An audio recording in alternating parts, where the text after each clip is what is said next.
നമ്മുടെ ജ്വാല ഓൺലൈൻ മീറ്റിങ്ങിലെ ഈ ഇന്നത്തെ വിഷയം വൈകാരിക സുബോധാവസ്ഥ, ഇമോഷണൽ സോബറിറ്റി. അഹമ്മദ് ഷെരീഫ് ഖാ വയനാട് നമ്മളോട് സംസാരിക്കുന്നു. അഹമ്മദ് ഷെരീഫ് ഖായെ ജ്വാല ഓൺലൈൻ മീറ്റിങ്ങിലേക്ക് ഹൃദയപൂർവ്വം സ്വാഗതം ചെയ്യുന്നു. ഷെരീഫ് ഖാ, നമുക്ക് തുടങ്ങാം. ഓക്കെ, തുടങ്ങാം. പ്രിയമുള്ളവരെ, ഞാൻ ഒരു മദ്യാസക്തനാണ്. എയുടെ സഹായത്താലും എന്നേക്കാൾ വലിയ ഒരു ശക്തിയുടെ സഹായത്താലും ഇന്ന് ഞാൻ സുബോധവാനാണ്.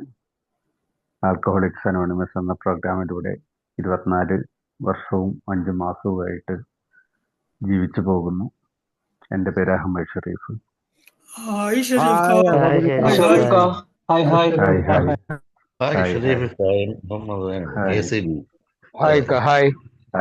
ഹായ് ഹായ് എല്ലാവർക്കും ഹായ്.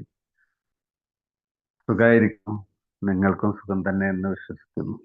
ഏതായാലും ആൽക്കഹോളിക്സ് അനോണിമസ് എന്ന പ്രോഗ്രാമിലായതുകൊണ്ട് നമ്മൾക്കൊക്കെ ഇന്നത്തെ ഈ ഒരു സമയത്ത് സുബോധവാനായിരിക്കാൻ നമ്മളെക്കാൾ വലിയൊരു ശക്തി അനുഗ്രഹിച്ചിട്ടുണ്ട്.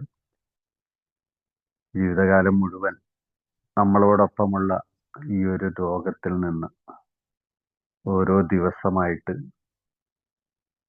നമുക്ക് സന്തോഷവും സമാധാനവും, അതിലൊക്കെ ചെറിയ ദുഃഖങ്ങളും സങ്കടങ്ങളും ദുരിതങ്ങളും ഒക്കെ ഉണ്ടെങ്കിലും ഓരോ ദിവസവും മദ്യപിക്കാതെ ഇരിക്കാനും നമുക്ക് ശക്തി തരുന്നുണ്ട് ആൽക്കഹോളിക്സ് അനോണിമസ് എന്ന പ്രോഗ്രാം. അതുകൊണ്ട് തന്നെ എപ്പോഴും അതിലായിരിക്കാൻ വേണ്ടിയിട്ട് നമ്മൾ ശ്രമിക്കുക. നമുക്കതിന് സാധിക്കട്ടെ. അതിനുവേണ്ടി ദൈവം അനുഗ്രഹിക്കട്ടെ. ഏതായാലും ഇന്നത്തെ നമ്മുടെ വിഷയം വൈകാരിക സുബോധാവസ്ഥ എന്നുള്ളതാണ്. ഇംഗ്ലീഷിൽ അതിനെ സൂചിപ്പിക്കുന്നത് ഇമോഷണൽ സൊബ്രൈറ്റി എന്നാണ്. പലപ്പോഴും എനിക്കൊന്നും ഇതെന്താന്ന് തന്നെ തുടക്കത്തിലൊന്നും മനസ്സിലായിട്ടില്ല. വൈകാരിക സുബോധാവസ്ഥ എന്ന് വെച്ചാൽ എന്താണ്, വൈകാരികത എന്ന് വെച്ചാൽ എന്താണ്, വികാരങ്ങൾ എന്ന് വെച്ചാൽ എന്താണ്, ഇതൊക്കെ ചില സാങ്കേതിക പദങ്ങളാണല്ലോ. ഈ സാങ്കേതിക പദങ്ങളിലോട്ടൊന്നും എന്നെ അങ്ങ് എത്തിക്കൂല. എനിക്കതൊന്നും മനസ്സിലാവില്ല തുടക്കത്തിലും, ഈ സാങ്കേതിക പദങ്ങളോ ഇനി ഇംഗ്ലീഷ് വാക്കുകളോ. കാരണം ഇംഗ്ലീഷൊക്കെ ഭയങ്കര അറിയാം എന്നൊക്കെ നടിക്കുന്ന ഒരാളാണ് ഞാൻ. പക്ഷെ അതിന് 2 പെഗ് വേണം, എന്നാലേ അതൊക്കെ നടക്കും. അങ്ങനെയാകുമ്പോൾ കുറേ എന്തൊക്കെയോ വാക്കുകളും കാര്യങ്ങളൊക്കെ മറ്റു പലരോടും പറയും. പക്ഷെ ഏത് വന്ന് നോക്കുമ്പോൾ ഇത്ര ഈ കടുകട്ടി വാക്കുകൾ, സാങ്കേതിക പദങ്ങൾ, ഇംഗ്ലീഷ് വാക്കുകളൊക്കെ എനിക്ക് വല്ലാണ്ട് ബുദ്ധിമുട്ടായിരുന്നു. കാരണം ഞാൻ വന്ന ആ സമയത്തൊന്നും മലയാള പ്രസിദ്ധീകരണങ്ങൾ, ലിറ്ററേച്ചറുകളോ അല്ലെങ്കിൽ പാംപ്ലെറ്റുകളോ ഒന്നും അധികമല്ല. പിന്നെ പലരും ഷെയർ ചെയ്യുമ്പോൾ അന്നൊക്കെ വന്നിരുന്ന ആളുകൾ അധികവും കുറച്ചൊക്കെ ഇതിനെക്കുറിച്ച് മറ്റ് സ്ഥലങ്ങളിൽ നിന്ന്, ദൂരദിക്കുകളിൽ നിന്നൊക്കെ മനസ്സിലാക്കി, അല്ലെങ്കിൽ ഒരു ഡീഅഡിക്ഷൻ സെന്ററിൽ നിന്നൊക്കെ മനസ്സിലാക്കി വന്ന ആളുകളാണ്. അപ്പൊ അവർക്കൊക്കെ അവിടുന്ന് കിട്ടിയ ക്ലാസ്സുകളുടെയോ അല്ലെങ്കിൽ അതിൻ്റെയോ ഒക്കെ ആ ഒരു ഇതുകൊണ്ട് അവരൊക്കെ അധികം ആ ഒരു ഇംഗ്ലീഷ് വാക്കുകളൊക്കെയാണ് സംസാരിക്കാറ്. അപ്പൊ അതുകൊണ്ട് തന്നെ ഞാനിത് എന്താണിത് വൈകാരിക സുബോധാവസ്ഥ, അതൊന്നും എൻ്റെ ആവശ്യമില്ലല്ലോ, എനിക്കിപ്പോ കുടിക്കാതിരുന്ന പോലെ. വന്നു, ഞാൻ കുടിക്കാതിരുന്നു. അപ്പൊ എനിക്ക് അത് മതി എന്നുള്ളതായിരുന്നു എൻ്റെ ലക്ഷ്യം. കാരണം അതന്നെയാണല്ലോ എൻ്റെ ആഗ്രഹം. എന്നോട് മറ്റുള്ളവർ പറഞ്ഞതും അതാ, ഇതിപ്പോ നീ കുടിക്കാതിരുന്നാൽ മതി, ബാക്കി എല്ലാ കാര്യങ്ങളും ശരിയായി പോകും, നിനക്ക് സാമ്പത്തിക പ്രയാസം കുറയും, നിന്റെ ജോലി ശരിയായിട്ട് നിനക്ക് കൊണ്ടുപോകാൻ പറ്റും, നിന്റെ ആരോഗ്യം നിനക്ക് ശരിയായിട്ട് സംരക്ഷിക്കാൻ പറ്റും. അപ്പൊ നീ കുടിക്കാതിരുന്നാൽ മതി, ബാക്കിയൊക്കെ നിന്നിലേക്ക് എത്തും. മറ്റുള്ളവർക്കൊക്കെ നിന്നെ ഭയങ്കര ഇഷ്ടാവും, കാര്യമാകും. പിന്നെ നിന്റെ പെങ്ങന്മാർക്കൊക്കെ നല്ല കല്യാണം വരും, ആനയാ ചേനയാ കുതിരയാ. അപ്പം വന്ന ആളുകളെ ഞാൻ നോക്കുമ്പോഴും അങ്ങനെയൊക്കെ തന്നെയാ. കാരണം ഭയങ്കര പിന്നെ കൃഷിയിൽ അഭിവൃദ്ധിപ്പെട്ടവര്, അവര് കാറ് വാങ്ങുന്നു, ലോറി വാങ്ങുന്നു, ബൈക്ക് വാങ്ങുന്നു, കച്ചവടം നന്നായിട്ട് പോകുന്നു. ചില ആളുകൾക്ക് നഷ്ടപ്പെട്ടു പോയ ജോലി തിരിച്ചു കിട്ടുന്നു. കാരണം ഒരു ബാങ്കിലൊക്കെ ജോലി നഷ്ടപ്പെട്ട് പോയ ആളെയൊക്കെ ഞാൻ അന്നേരം കണ്ടിട്ടുണ്ട്. അയാള് പിന്നെ ഈ പണം പിരിക്കുന്ന ജോലിയായിരുന്നു. അപ്പൊ അതൊക്കെ നഷ്ടപ്പെട്ടു പോയപ്പോൾ അയാൾക്ക് വീണ്ടും ജോലി കിട്ടിയത്. ഭാര്യ തെറ്റിപ്പോയ ആൾക്കാർക്ക് ഭാര്യ തിരിച്ചു വന്നത് ഞാൻ കണ്ടു. ചില ആളുകൾ വീടില്ലാത്തവര് വീട് പണി തുടങ്ങിയത് ഞാൻ കണ്ടു. അപ്പൊ എൻ്റെ ഈ ഒരു കണക്കൂട്ടൽ അങ്ങനെ തന്നെയായിരുന്നല്ലോ. കുടിക്കാതിരിക്കുക, നഷ്ടപ്പെട്ടു പോയ അല്ലെങ്കിൽ നഷ്ടപ്പെടുത്തിയ പണം തിരിച്ചു പിടിക്കുക, ഉണ്ടാക്കുക, നല്ലൊരു ജോലി ഉണ്ടാക്കുക, എന്തെങ്കിലും ബിസിനസ്സുകൾ ചെയ്യുക, പൈസ ഉണ്ടാക്കുക. പൈസ ഉണ്ടാക്കി കഴിഞ്ഞിട്ടുണ്ടെങ്കിൽ ബാക്കി എല്ലാ കാര്യങ്ങളും ഉണ്ട്. അപ്പൊ മദ്യപിക്കാതിരുന്നാൽ മാത്രം മതി. അങ്ങനെ വന്ന ഞാൻ പ്രാർത്ഥനകൾ, പടികൾ, പാരമ്പര്യങ്ങൾ, ബിഗ് ബുക്കിലെ ചില അധ്യായങ്ങൾ, ഇതൊക്കെ വളരെ ആവേശപൂർവ്വം ഞാൻ മീറ്റിങ്ങുകളിൽ ഞാൻ വായിക്കും. അതിനെക്കുറിച്ചൊക്കെ വളരെ അറിയുന്ന മീനി ഞാൻ നടിക്കും. ദിവസവും രാവിലെ ഞാൻ ഒരു പ്രതിജ്ഞ ഞാൻ അങ്ങോട്ട് എടുക്കും. ഇന്ന് കുടിക്കില്ല. എന്ത് പ്രശ്നം വന്നാലും ശരി, ഇന്ന് ഞാൻ കുടിക്കുന്ന പ്രശ്നമില്ല. പോകെ പോകെ ചില മെച്ചങ്ങളൊക്കെ കാണാൻ തുടങ്ങി. ശാരീരികമായിട്ടുള്ള ചില പിന്നെ പ്രശ്നങ്ങളൊക്കെ ഒന്ന് മാറിക്കിട്ടി. ആരും തെറി പറയാൻ ഉള്ള ഒരു അവസ്ഥ ഇല്ലാതായി. കുടിച്ചു കഴിഞ്ഞിട്ടുണ്ടാകുന്ന പേക്കൂത്തുകളുടെ പേരിൽ പോലീസ് സ്റ്റേഷനിൽ കയറുന്നതില്ലാതെയായി. ഏറ്റവും വലിയ ഇത് മര്യാദക്കൊന്ന് നാട്ടുകാരെടുത്ത് മുഖത്ത് നോക്കി സംസാരിക്കാൻ പറ്റുന്ന ഒരു രീതിയിലേക്ക് ഞാൻ എത്തി. ആളുകൾ എൻ്റെ മുഖത്ത് നോക്കിയും സംസാരിക്കും, എനിക്കും സംസാരിക്കാൻ പറ്റുന്ന ഒരു രീതി. അപ്പൊ ഇങ്ങനെയൊക്കെ ആയപ്പോ ഇത് തന്നെയാണ് പറഞ്ഞിരിക്കുന്ന കാര്യം. വേറൊന്നുമല്ല. കുടി നിർത്തുക, ജീവിതം അഭിവൃദ്ധിപ്പെടുത്താൻ വേണ്ടിയിട്ടുള്ള കാര്യങ്ങളൊക്കെ നടത്തുക. എന്നാൽ സംഭവിച്ചത് കുറച്ചും കൂടി കഴിഞ്ഞപ്പോഴേ, ആ തുടക്കത്തിൽ ആ പുതുമേനിയായിട്ട് നഷ്ടപ്പെട്ടു കഴിഞ്ഞപ്പോഴേ, കാരണം ഈ തുടക്കത്തിൽ ഒരു പുതുമേനി ഉണ്ടാവുമല്ലോ. ഈ കല്യാണ പെണ്ണ് വീട്ടിലൂടെ കടന്നു വന്നു കഴിഞ്ഞിട്ട് കുറച്ചു കാലമൊക്കെ ഒരു ഭയങ്കര ഒരു ഉഷാറൊക്കെ ഉണ്ടാവും. എല്ലാവർക്കും ഭയങ്കര സ്നേഹമായിരിക്കും. അവൾക്കും ഭയങ്കര എല്ലാവരോടും മമതയും സ്നേഹവും ഒക്കെ ആയിരിക്കും. അടിച്ചു വാരല്, വൃത്തിയാക്കല്, കാര്യങ്ങൾ. പക്ഷെ അതാണ്ട് കുറച്ചാണ്ട് കഴിയുമ്പോഴേക്കിനും പിന്നെ അതിന്റെ ഭാവവും മട്ടും ഒക്കെ മാറും എന്ന് പറഞ്ഞതുപോലെ തന്നെ എനിക്ക് ഫസ്റ്റ് കുടി നിർത്തിയപ്പോൾ കിട്ടിയിരുന്ന അംഗീകാരങ്ങൾ, സ്നേഹം, അത്തരം കാര്യങ്ങൾ, ഇതൊക്കെ പതിയെ എന്നിൽ നിന്ന്, മറ്റുള്ളവരിൽ നിന്ന് എനിക്ക് കിട്ടാതെയായി. ഉത്തരവാദിത്തങ്ങൾ ഏറ്റെടുക്കേണ്ട അവസ്ഥയിലേക്ക് ഞാൻ വന്നു. അപ്പൊ സാമ്പത്തികപരമായിട്ട് വലിയ ബുദ്ധിമുട്ടുകൾ ഉണ്ടായി.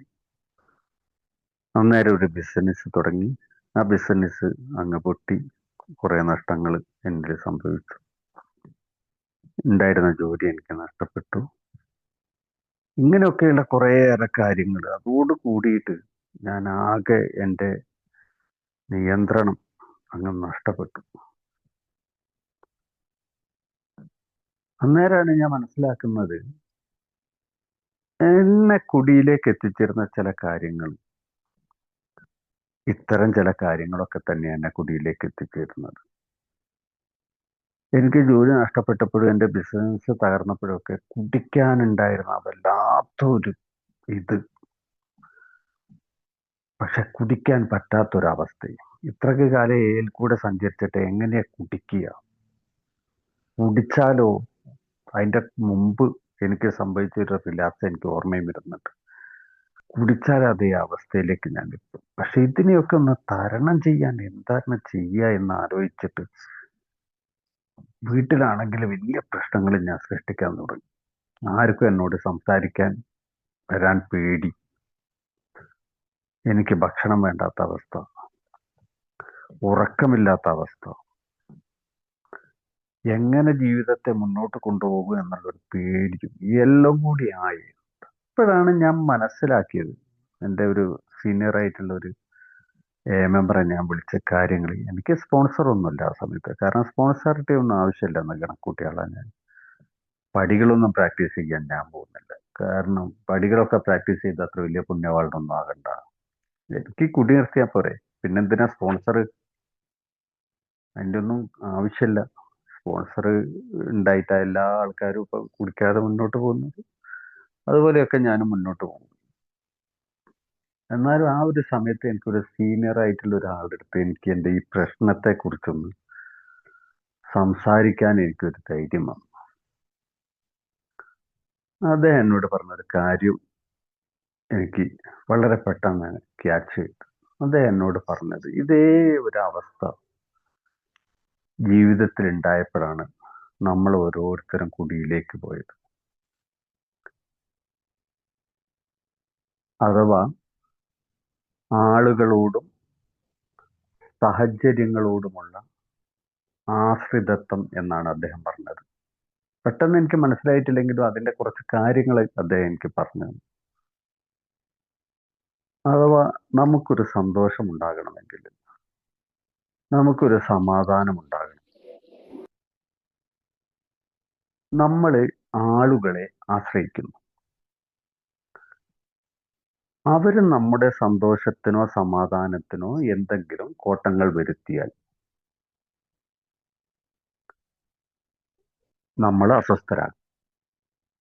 നമ്മൾ മുറവിളി കൂട്ടാൻ തുടങ്ങും, അയാൾ എൻ്റെ സന്തോഷം കളഞ്ഞു, അയാൾ എന്നെ ബുദ്ധിമുട്ടിലാക്കി. അതുപോലെ തന്നെയാണ് പരിഗണനകൾ. നമ്മെ പരിഗണിച്ചു കൊണ്ടിരുന്ന, നമ്മളെ ബഹുമാനിച്ചു കൊണ്ടിരുന്നു, അല്ലെങ്കിൽ നമ്മുടെ വാക്കുകൾക്ക് വില തന്നുകൊണ്ടിരുന്ന നമ്മുടെ കുടുംബാംഗങ്ങളോ സുഹൃത്തുക്കളോ ഒക്കെ നമ്മളെ പരിഗണിക്കാതെയാവുമ്പോൾ, അല്ലെങ്കിൽ നമ്മുടെ വാക്കുകൾക്ക് വില തരാതെയാകുമ്പോൾ, നമുക്ക് തന്നെ ചില സന്ദർഭങ്ങളിൽ ഒരു തോന്നലുകളൊക്കെ വരും. എന്തെങ്കിലും ഒരു ചർച്ച വീട്ടിൽ നടക്കുമ്പോൾ, അല്ലെങ്കിൽ നമ്മുടെ ക്ലബ്ബുകളിലോ അല്ലെങ്കിൽ രാഷ്ട്രീയ പാർട്ടിയുടെ, നമ്മൾ വിശ്വസിക്കുന്ന രാഷ്ട്രീയ പാർട്ടിൻ്റെ മീറ്റിങ്ങുകളിലൊക്കെ നമ്മളൊരു അഭിപ്രായം മുന്നോട്ട് വെച്ചു. അവരത് തള്ളിക്കളഞ്ഞിട്ട് അതിനെ മൈൻഡ് ചെയ്തിട്ടില്ലെങ്കിൽ, അല്ലെങ്കിൽ അവർ പറയുകയാണ് അതൊന്നും ശരിയാവില്ല എന്ന് പറഞ്ഞാൽ, നമ്മുടെ എല്ലാ സമാധാനവും പോയി കിട്ടും, നമ്മുടെ സന്തോഷം നഷ്ടപ്പെടും. അതുപോലെ തന്നെയാണ് സാഹചര്യങ്ങൾ. നമ്മൾക്ക് നല്ലൊരു രീതിയിൽ നമ്മൾ സന്തോഷത്തോടു കൂടിയൊക്കെ മുന്നോട്ട് പോയിക്കൊണ്ടിരിക്കുന്നു. നമ്മൾ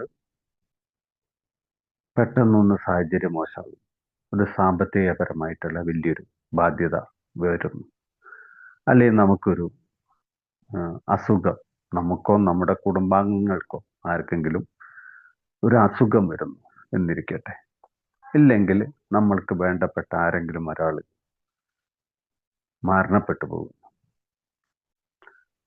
ഇല്ലെങ്കിൽ നമ്മുടെ ബിസിനസ് തകർന്നു പോകും, ഇല്ലെങ്കിൽ നമ്മുടെ ജോലി നഷ്ടപ്പെടും. ഇതൊക്കെ സാഹചര്യങ്ങളുടെ ഭാഗമാണ്. അപ്പൊ ഇങ്ങനെ വരുമ്പോഴേക്കിന് നമ്മുടെ സമാധാനം നഷ്ടപ്പെടും. അപ്പൊ ആളുകളെയോ സാഹചര്യങ്ങളെയോ നമ്മൾ ആശ്രയിക്കുന്നു. എന്തിനു വേണ്ടിയിട്ട്? നമ്മുടെ സന്തോഷത്തിനും സമാധാനത്തിനും വേണ്ടിയിട്ട്, കാര്യങ്ങളൊക്കെ നല്ല രീതിയിൽ നടന്നു പോകാൻ വേണ്ടിയിട്ടൊക്കെ. ആ ആശ്രിതത്വം നമുക്ക് അനുകൂലമല്ലെങ്കിൽ നമ്മൾ അതിനെ ആശ്രയിക്കുകയും അങ്ങനെ ആകണമെന്ന് ആഗ്രഹിക്കുകയും, എന്നാൽ അത് നേരെ വിപരീതമാവുകയും ചെയ്യുമ്പോൾ, നമ്മൾ വിചാരിച്ചതുപോലെയല്ല കാര്യങ്ങളുടെ കിടപ്പെങ്കിൽ, നമ്മൾ അസ്വസ്ഥരാകും. അങ്ങനെ അസ്വസ്ഥരായപ്പോഴാണ് നമുക്കൊന്നില്ലെങ്കിൽ കോപം വരുന്നു, അല്ലെങ്കിൽ ദുഃഖം വരുന്നു. നമ്മൾ ഇതിനെ അടക്കാൻ എന്താ ചെയ്തിരുന്നത്? നമ്മൾ നേരെ മദ്യശാലയിലേക്കാണ് പോയത്. മദ്യം കഴിക്കാനാണ് നമ്മൾ ആഗ്രഹിച്ചത്. അതിൻ്റെ പരിഹാരങ്ങളോ അതിൻ്റെ മറ്റു കാര്യങ്ങളോ ഒന്നുമല്ല ആഗ്രഹിച്ചത്. നമ്മൾ ഇതിനെ നിയന്ത്രിക്കാൻ പറ്റാത്ത അവസ്ഥയിലേക്ക് വന്നപ്പോൾ, ഈ ദുഃഖത്തെയോ കോപത്തെയോ ഭയത്തെയോ ഇതിനെയൊക്കെ നിയന്ത്രിക്കാൻ പറ്റാത്തൊരു സ്റ്റേജിലേക്ക് നമ്മൾ എത്തുമ്പോൾ, നമ്മൾ കൂട്ടുപിടിച്ചിരുന്നത് ഉടനടി മദ്യത്തെയാണ്. ഒന്നില്ലെങ്കിൽ കോപത്തെ ശമിപ്പിക്കാൻ, അല്ലെങ്കിൽ നമുക്ക് കോപം കൂട്ടുവാൻ വേണ്ടിയിട്ട്, ദേഷ്യം ഒന്നും കൂടി ഒന്ന് കൂട്ടുവാനാണ് നമ്മൾ മദ്യശാലയിൽ പോയത്. എന്നാൽ അവിടെ ചെന്ന് അത് കുടിച്ചു കഴിയുമ്പോഴോ, ശമിപ്പിക്കാൻ പോയ കോപം കൂടുതൽ കൂടുതൽ ആളിക്കത്തി ചില സമയങ്ങളിൽ. ഇനി ഗോപിക്കണം എന്ന് കരുതിയിട്ട് അതിനുള്ള ധൈര്യം കിട്ടാൻ വേണ്ടിയിട്ട് ബാറിൽ ചെന്നപ്പോൾ ചിലപ്പോൾ ആ ധൈര്യം ഇല്ലാതെയാകുന്ന അവസ്ഥയിലേക്ക് എത്തി. സന്തോഷിക്കാൻ വേണ്ടി ബാറിലോട്ട് പോയപ്പോൾ അത് കൂടുതൽ ദുഃഖത്തിലേക്ക് നമ്മളെ എത്തിച്ചു. ഒന്ന് കരയാനോ അല്ലെങ്കിൽ ഒന്ന് ഒറ്റയ്ക്കിരുന്ന് ഒന്ന് സങ്കടപ്പെടാനോ വേണ്ടിയിട്ട് ബാറിലോട്ട് പോയ ആളാണ് ഞാൻ. അപ്പോഴോ അത് അട്ടഹാസങ്ങളിലോട്ടും ഭയങ്കര അർമാദത്തിലോട്ടുമൊക്കെ ആയിട്ട് മാറി. അപ്പൊ ശരിയായ ഒരു ട്രീറ്റ്മെന്റ് അല്ലായിരുന്നു ഞാൻ ഇത്തരം കാര്യങ്ങൾക്ക് വേണ്ടി കൊടുത്തിരുന്നത്. റോങ് തീരുമാനങ്ങളായിരുന്നു. കാരണം ഈ ഒരു രാസപദാർത്ഥം കൊണ്ട് എൻ്റെ ഇത്തരം വൈകാരിക തലങ്ങളെ ഒന്ന് ശരിപ്പെടുത്തിയെടുക്കാം, അഥവാ തകരാറിലായ വൈകാരിക തലങ്ങളെ ഒന്ന് ശരിപ്പെടുത്തിയെടുക്കാം എന്നായിരുന്നു എൻ്റെ കണക്കൂട്ടലുകൾ. ഫലത്തിൽ സംഭവിച്ചതും അത് കൂടുതൽ കൂടുതൽ ബുദ്ധിമുട്ടിലോട്ടാണ് എത്തിച്ചത്.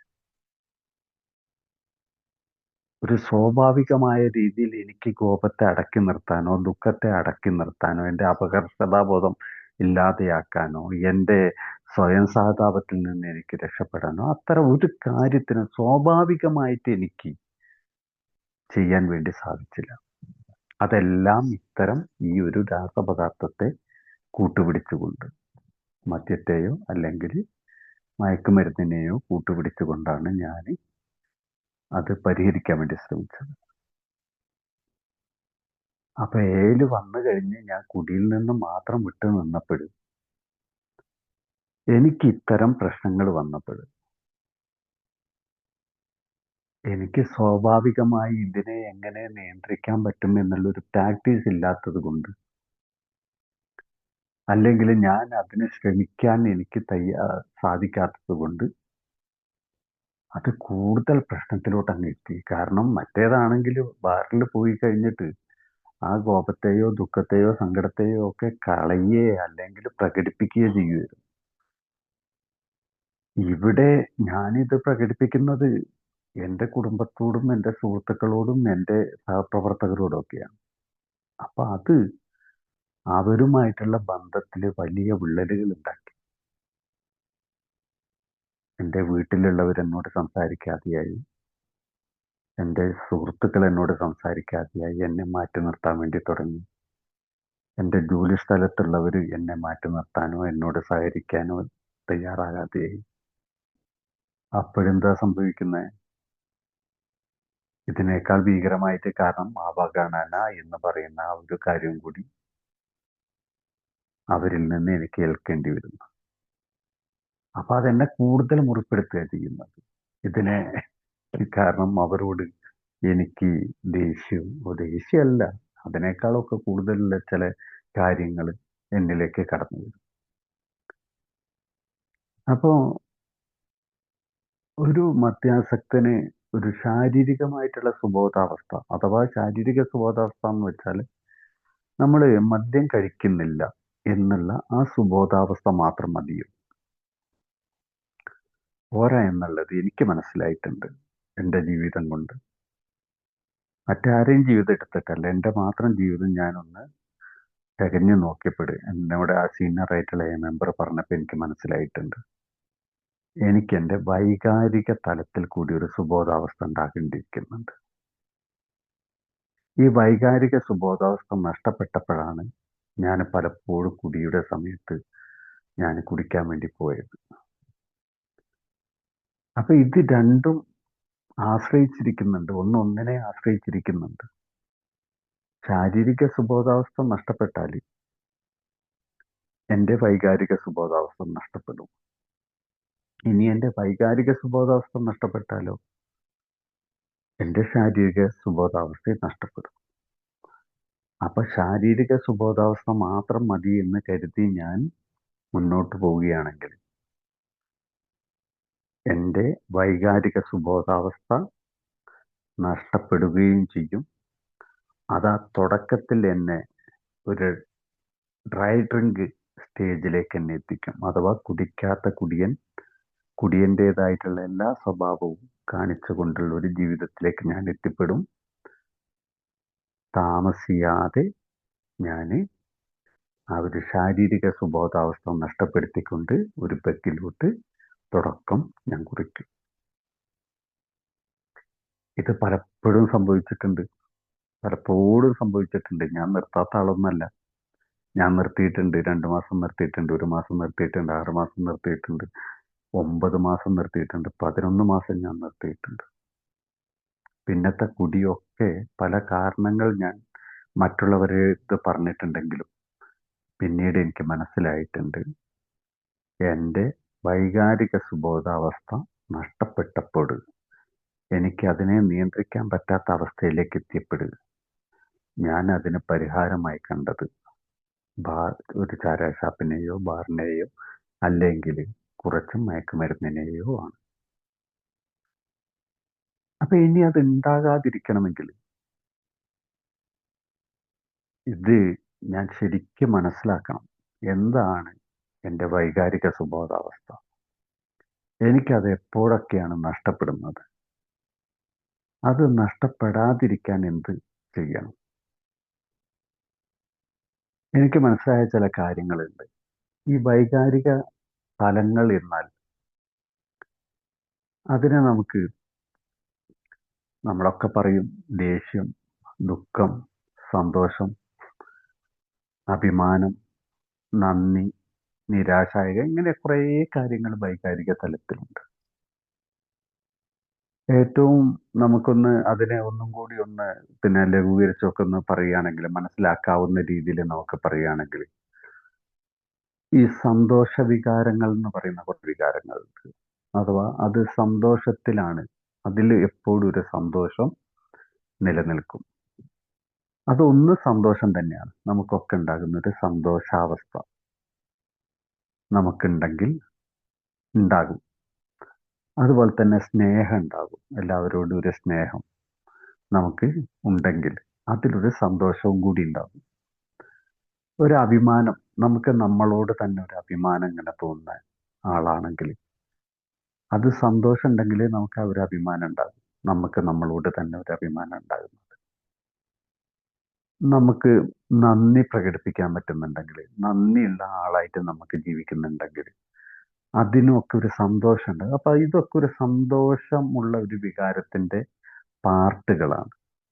സ്നേഹം ഉണ്ടാവും, അഭിമാനം ഉണ്ടാവും, പിന്നെ ഒരു ആവേശം ഒക്കെ നമ്മൾ കാണിക്കൂലേ ചില കാര്യത്തിന്. ജോലിയിൽ ഒരു ആവേശം നമ്മൾ കാണിക്കും, അല്ലെങ്കിൽ എന്തെങ്കിലും ഒരു കാര്യത്തിലൊക്കെ ഒരു ആവേശം നമ്മൾ കാണിക്കുമ്പോൾ അത് നമുക്കൊരു സന്തോഷം ഉണ്ടെങ്കിലാണ് നമ്മളൊരു ആവേശമൊക്കെ കാണിക്കുക. നീ സന്തോഷമൊന്നുമില്ല, കാരണം ഇപ്പം നമുക്കിപ്പം എടുക്കുന്ന ജോലിക്ക് കൃത്യമായിട്ട് കൂലി കിട്ടുന്നില്ല എന്നോ അല്ലെങ്കിൽ പരിഗണന കിട്ടുന്നില്ല എന്നൊക്കെ നമുക്ക് തോന്നുകയാണെങ്കിൽ നമുക്ക് ആ ജോലി എടുക്കാൻ വലിയ താല്പര്യമൊന്നും ഉണ്ടാവില്ല, ആവേശമൊന്നും ഉണ്ടാവില്ല. ഇതൊക്കെ ലഭിക്കുന്നുണ്ട് എന്നുണ്ടെങ്കിൽ നമ്മുടെ ഒരു സന്തോഷം നമുക്കുണ്ടാകും, ഒപ്പം ആവേശവും ആ ജോലി എടുക്കാനും നമുക്കുണ്ടാകും. അപ്പോൾ ഒരു സന്തോഷ വികാരങ്ങളുടെ പട്ടികയിൽ ഇത്തരം കാര്യങ്ങളൊക്കെ നമുക്ക് ഉൾപ്പെടുത്താൻ പറ്റും. പിന്നെ ദുഃഖവികാരങ്ങൾ എന്നുള്ളതുണ്ട്. ദുഃഖം അതിനോടൊപ്പം ഉണ്ടാകും. അതിൻ്റെ ഏറ്റവും ആദ്യം വരുന്നത് ദുഃഖം തന്നെയാണ്. അതൊരു വികാരമാണ്, വൈകാരിക തലമാണ്. പിന്നെ നിരാശയാണ് ഒന്ന്. എന്താണ് നിരാശ എന്ന് വെച്ചാൽ നമുക്കൊക്കെ അറിയാം. നമുക്ക് ലഭിക്കാതെ പോയതിനെ കുറിച്ചുള്ള, നമ്മൾ ആഗ്രഹിച്ചിട്ട് നേടിയെടുക്കാൻ പറ്റാതെ പോയതിനെ കുറിച്ചുള്ള ഒരു നിരാശകൾ നമുക്കുണ്ടാകും. അത് ചിലപ്പോൾ ജോലിയായിരിക്കും, ഉദ്ദേശിച്ച ജോലി നമുക്ക് കിട്ടുന്നില്ല, നമുക്കൊരു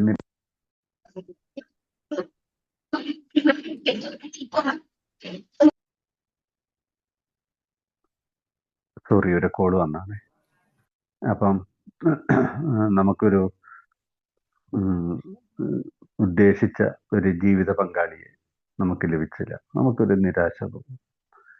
എവിടുന്നോ നമ്മൾ ആഗ്രഹിച്ചിട്ട്, നമ്മളൊരു സാമ്പത്തികം ആഗ്രഹിച്ച് അങ്ങനെയൊക്കെയുള്ള കാര്യം നഷ്ടപ്പെട്ടു പോകുന്നത് നമുക്കൊരു നിരാശ തോന്നും. അപ്പൊ അതൊരു ദുഃഖവും കൂടി അതിനോടൊപ്പം ചേരുന്നതാണ്. മറ്റൊന്ന് ഏകാന്തതയാണ്. ഈ ദുഃഖവികാരത്തിൽപ്പെട്ടാണ് ഇതൊക്കെ. ഏകാന്തത അനുഭവിക്കുന്ന ആളുകൾ, ഏകാന്തത അനുഭവിക്കാനുള്ള കുറേയേറെ കാരണങ്ങളുണ്ട് നമ്മൾ ഒറ്റപ്പെട്ടു പോകാൻ. അത് ഈ വൈകാരിക തലത്തിൽ നമുക്ക് ഉള്ള ചില പ്രശ്നങ്ങളാണ്. ഇത് വേണ്ടതുപോലെ നമുക്ക് പ്രയോഗിക്കാൻ പറ്റാത്തത് കൊണ്ട് മറ്റുള്ളവരുമായിട്ടുള്ള ബന്ധത്തിൽ വിള്ളലുകൾ ഉണ്ടായി. അവരെ നമ്മളെ ഒറ്റപ്പെടുത്താൻ തുടങ്ങി. അവരെ നമ്മളുമായിട്ട് സഹകരിക്കുന്നില്ല, നമ്മളെ അവഗണിച്ചു. ഫലത്തിൽ നമ്മളെത്താകും, നമ്മളൊരു ഒറ്റപ്പെട്ടവനായി പോകും. ഈ ഒറ്റപ്പെട്ടവനായി പോകുമ്പോൾ സംഭവിക്കുന്നത്, നമ്മുടെ ചില ചിന്തകളും കാര്യങ്ങളുമായിട്ട് ഒരു ഏകാന്തനായിട്ട് ഇങ്ങനെ ഇരിക്കും. ചില ചിന്തകൾ നമ്മളിലൂടെ കടന്നു വരും. അവിടെ ഒരു ദുഃഖം നമുക്ക് ഫീൽ ചെയ്യും. മറ്റൊന്ന് കുറ്റബോധമാണ്. കുറ്റബോധത്തിലും ദുഃഖങ്ങളുണ്ട്. കാരണം നമ്മൾ ചെയ്യാൻ പാടില്ലാത്തത് എന്തോ ഒന്ന് നമ്മുടെ കയ്യിൽ നിന്ന് പറ്റിപ്പോയി. അതിൻ്റെ കുറ്റബോധം നമ്മളെ ഇങ്ങനെ കൊണ്ട് നടക്കുക. പലപ്പോഴും ഈ ഏകാന്തതയിൽ ഇരിക്കുമ്പോഴാണ് ഈ കുറ്റബോധം കൂടുക. കാരണം ഏകാന്തതയിൽ ഇരിക്കുമ്പോൾ നമ്മൾ ആലോചനകൾ, നേരത്തെ ആരോ സൂചിപ്പിച്ചു, കഴിഞ്ഞു പോയ കാര്യങ്ങളെക്കുറിച്ചും നഷ്ടപ്പെട്ടു പോയതിനെ കുറിച്ചൊക്കെ ആലോചിക്കുന്ന ഒരു ഷെയറിങ് നേരത്തെ പറഞ്ഞു. ഇതുപോലെ നമ്മൾ ഒറ്റപ്പെട്ട് ഇങ്ങനെ ഇരിക്കുന്ന സമയത്ത് നമുക്ക് ചിന്തകൾ കൂടും. അതിൽ കുറ്റബോധങ്ങൾ കടന്നു വരും. വേണ്ടില്ലായിരുന്നു, ചെയ്യേണ്ടിയില്ലായിരുന്നു, പറയേണ്ടിയില്ലായിരുന്നു, കേൾക്കേണ്ടിയില്ലായിരുന്നു, കാണേണ്ടിയില്ലായിരുന്നു. അപ്പൊ ഈ കുറ്റബോധങ്ങളൊക്കെ ഏതിൻ്റെതാ? കഴിഞ്ഞുപോയ സംഭവങ്ങളെ അനുബന്ധിച്ചിട്ടുള്ളതാണ്. അപ്പൊ അതിലും ദുഃഖം എന്ന് പറയുന്ന ഒരു വികാരം കടന്നു വരുന്നു. അപ്പൊ ഈ ദുഃഖവികാരങ്ങളിലുള്ളതാണ് ഏറ്റവും ചെറുതായിട്ട് നമുക്ക് കുറേ വേറെ കാര്യങ്ങളുണ്ട്, പക്ഷെ ഏറ്റവും പ്രധാനപ്പെട്ടായിട്ടുള്ള കാര്യങ്ങളാണ് ഈ ദുഃഖം, നിരാശ, ഏകാന്തത, കുറ്റബോധം എന്നൊക്കെ ഉള്ളത്. ഇനിയുള്ള ഒരു കാര്യമാണ് കോപവികാരങ്ങൾ. നമുക്കറിയാം നമ്മളുടെ കോപത്തെക്കുറിച്ച്. അത് ഒന്ന് കോപം തന്നെയാണ്, അഥവാ ദേഷ്യം എന്ന് പറയുന്ന ആ കോപം എന്നുള്ളത്. മറ്റൊന്ന് അസഹിഷ്ണുതയാണ്. ഇല്ലേ? അസഹിഷ്ണുത നമുക്ക് എങ്ങനെയാ നിർവചിക്കാൻ പറ്റും? അവിടെ മെമ്പർമാരോട് പറയുന്ന ഒരു കാര്യം ഇതാണ്: നമ്മളെ ഏറ്റവും കൂടുതൽ പ്രശ്നത്തിലാക്കിയത് നീരസവും അസഹിഷ്ണുതയാണ് എന്നൊക്കെയാ പറയുന്നത്. അപ്പൊ എന്താണ് അസഹിഷ്ണുത?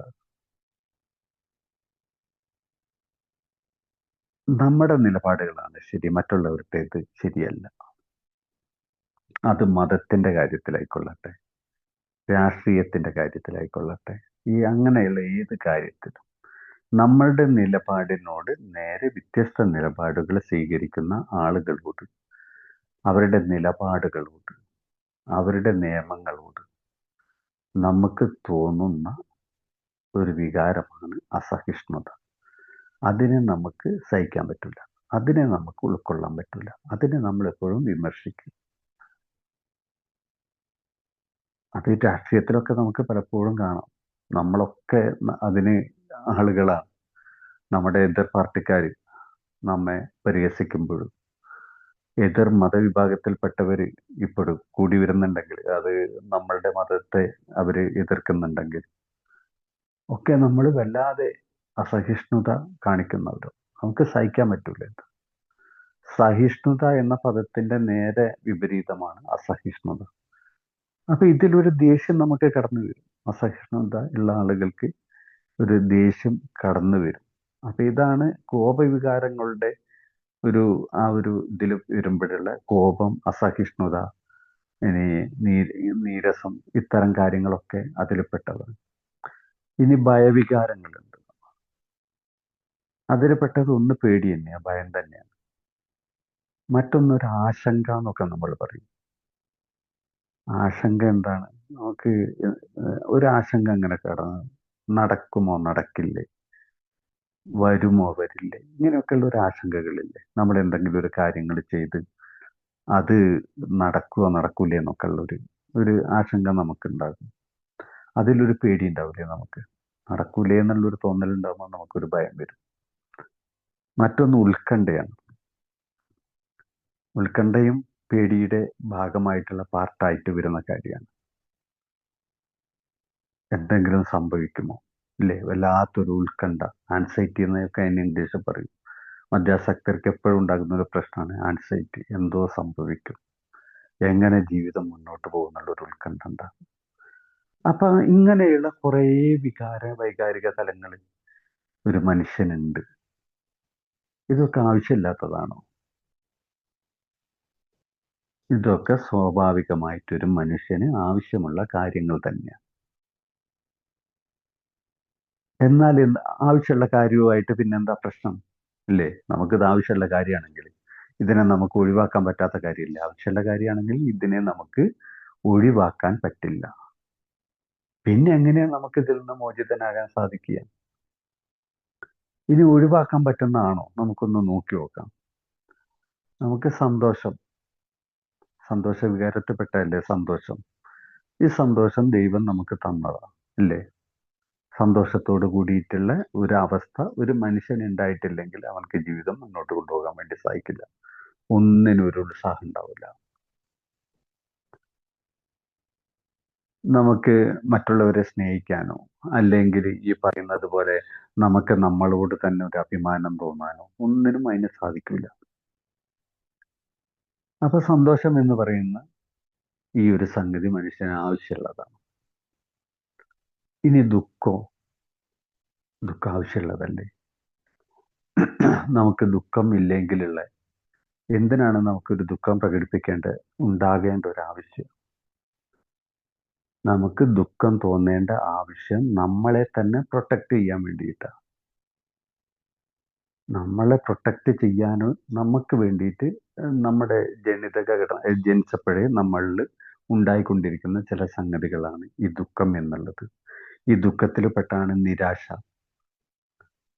അല്ലേ? നമുക്ക് എന്തോ ലഭിക്കാതെ പോയതിലുള്ള നിരാശ. ആ നിരാശ ഇല്ലെങ്കിലോ, ലഭിക്കാതെ പോയതിൽ നമുക്കൊരു നിരാശ ഉണ്ടാകേണ്ടതുണ്ട്. ആ നിരാശ ഇല്ല എങ്കിലോ നമ്മൾ പിന്നീടും അത്തരം കാര്യങ്ങളിൽ നമ്മൾ ഉത്സാഹം കാണിക്കൂല. ആ നിരാശ ഉള്ളത് കൊണ്ടല്ല ഇപ്രാവശ്യമെങ്കിലും അങ്ങനെ സംഭവിക്കരുത്, ഇപ്രാവശ്യമെങ്കിലും കഴിഞ്ഞ പ്രാവശ്യത്തെ പോലെ ബിസിനസ് നഷ്ടത്തിലാവരുത്, ഒന്ന് മെച്ചപ്പെടുത്തി എടുക്കണം എന്നുള്ള കാര്യം വരുന്നത് ഈ നിരാശ ഉള്ളത് കൊണ്ടല്ലേ? അപ്പൊ ഇത് നമുക്ക് ആവശ്യമുള്ളതാണ്. ഏകാന്തതയും നമുക്ക് ആവശ്യമുള്ളതാണ്. നമ്മളോട് പറയുന്നില്ലേ നമ്മളൊരു സ്വയം ഇൻവെന്ററി എടുക്കണം എന്ന്? അത് എങ്ങനെ എടുക്കുക? നമ്മൾ ഏകാന്തനായിട്ടിരുന്നിട്ട് നമ്മൾ നമ്മളെ കുറിച്ച് തന്നെ ഒന്ന് മനസ്സിലാക്കുകയും വിലയിരുത്തുകയും ചെയ്യുമ്പോഴാണ് ഒരു ഏകാന്തത ആവശ്യമായിട്ട് വരുന്നത്. കുറ്റബോധം ആവശ്യമുള്ളതാണ്. കുറ്റബോധം ഇല്ലെങ്കിലോ പിന്നെയും നമ്മൾ തെറ്റുകൾ ചെയ്യില്ലേ? ഈ കുറ്റബോധമാണ് നമ്മളെ പുതിയൊരു തെറ്റിലേക്ക് എത്താതിരിക്കാൻ വേണ്ടിയിട്ടുള്ള ശക്തി തരുന്നത്. ഇനി കോപം ആവശ്യമുള്ളതാ. കോപം ഇല്ലെങ്കിലോ നമുക്കൊരാളോട് കോപം പ്രകടിപ്പിക്കാൻ വേണ്ടി പറ്റുന്നില്ലെങ്കിൽ നമ്മളൊന്ന് ആലോചിച്ച് നോക്കുക. നമ്മളൊരു കമ്പനിയുടെ മേലുദ്യോഗസ്ഥനാണ്, അല്ലെങ്കിൽ സർക്കാർ ഉദ്യോഗത്തിലെ ഏതൊരു രീതിയിലോ, അല്ലെങ്കിൽ ഒരു കോൺട്രാക്ടർ ആയിക്കൊള്ളട്ടെ, ഇല്ലെങ്കിൽ ഒരു സൂപ്പർവൈസർ ആയിക്കൊള്ളട്ടെ, അദ്ദേഹത്തിന് ചിലപ്പോൾ കോപത്തോട് കൂടിയിട്ട് ചില ആളുകൾ എടുത്ത് സംസാരിക്കേണ്ടി വരും. എന്തിന്? അയാളുടെ കീഴിലുള്ള ജോലിക്കാർ നല്ല രീതിയിൽ ജോലി എടുക്കാൻ വേണ്ടിയിട്ട്. കോപം പ്രകടിപ്പിക്കാൻ അറിയാത്ത ഒരാളാണെങ്കിലോ ഇത്തരം ജോലികൾക്കൊന്നും അയാൾ അർഹനല്ല. കാരണം കോപം പ്രകടിപ്പിക്കേണ്ട സ്ഥലത്ത് കോപം പ്രകടിപ്പിച്ചേ മതിയാവും, ദേഷ്യം പ്രകടിപ്പിച്ചേ മതിയാവും. അതുപോലെ തന്നെ പേടി, ഭയ വികാരങ്ങൾ. ഈ പേടി നമ്മളെപ്പോഴും അനുഭവിക്കുന്ന ഒരു വൈകാരിക പ്രശ്നമാണ് ഭയം നമ്മളുടെ ഉണ്ടാക്കുന്നത്. ഈ പേടിയില്ലെങ്കിലോ നമ്മൾ പല അപകടങ്ങളിലും ചെന്ന് ചാടും. ഭയമില്ലെങ്കിൽ നമ്മൾ ചിലപ്പോൾ പട്ടിൻ്റെ അടുത്ത് നിന്ന് കടി കിട്ടാതിരിക്കുന്നത് എന്തുകൊണ്ടാണ്? നമുക്ക് പട്ടിയെ എന്ന് പറയുന്ന അത് കടിക്കും എന്നുള്ളൊരു ഭയം ഉള്ളതുകൊണ്ടാണ്. പാമ്പിൻ്റെ അടുത്ത് നമ്മൾ പോകുന്നില്ല, പാമ്പിൻ്റെ അടുത്ത് നിന്ന് കടിക്കുന്നില്ല. എന്തുകൊണ്ടാണ്? പാമ്പ് നമ്മളെ കടിക്കുന്നുള്ള ഒരു ഭയം നമ്മളിലുള്ളത് കൊണ്ടാണ്. നമ്മൾ പരീക്ഷയ്ക്ക് തോറ്റുപോകും എന്നുള്ളൊരു ഭയമുള്ളത് കൊണ്ടാണ് കുട്ടികൾ നല്ല രീതിയിൽ പഠിക്കാൻ വേണ്ടി ശ്രമിക്കുന്നത്. അപ്പൊ ഈ ഭയം എന്ന് പറയുന്ന ആ വൈകാരിക തലവും ഒരു മനുഷ്യന് ആവശ്യമുള്ളതാണ്. അപ്പൊ ഇത്തരം ഈ വൈകാരിക തലങ്ങളൊക്കെ മനുഷ്യന് ആവശ്യമുള്ളതാണെങ്കിൽ പിന്നെന്താ പ്രശ്നം? പിന്നെന്താണ് ഇതിന്റെ പ്രശ്നങ്ങൾ?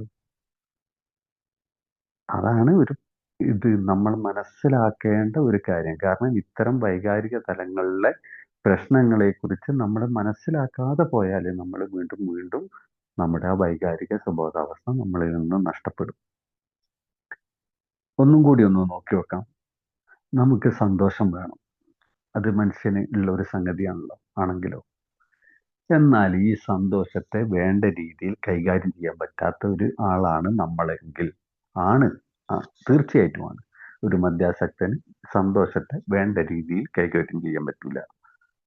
അഥവാ സന്തോഷത്തിലുള്ള സ്നേഹത്തെ കൈകാര്യം ചെയ്യാൻ പറ്റൂല, അഭിമാനത്തെ കൈകാര്യം ചെയ്യാൻ പറ്റൂല, ആവേശത്തെ കൈകാര്യം ചെയ്യാൻ പറ്റൂല, നന്ദിയെ കൈകാര്യം ചെയ്യാൻ പറ്റൂല. എന്തുകൊണ്ടാണെന്നറിയോ? ഒരൊറ്റ കാര്യം ആലോചിച്ചാൽ മതി. മറ്റുള്ളവരുടെ സന്തോഷം പോലെയാണോ നമ്മുടെ സന്തോഷം? നമുക്കൊരു പെട്ടെന്നൊരു പൈസ കയ്യിൽ വന്നു,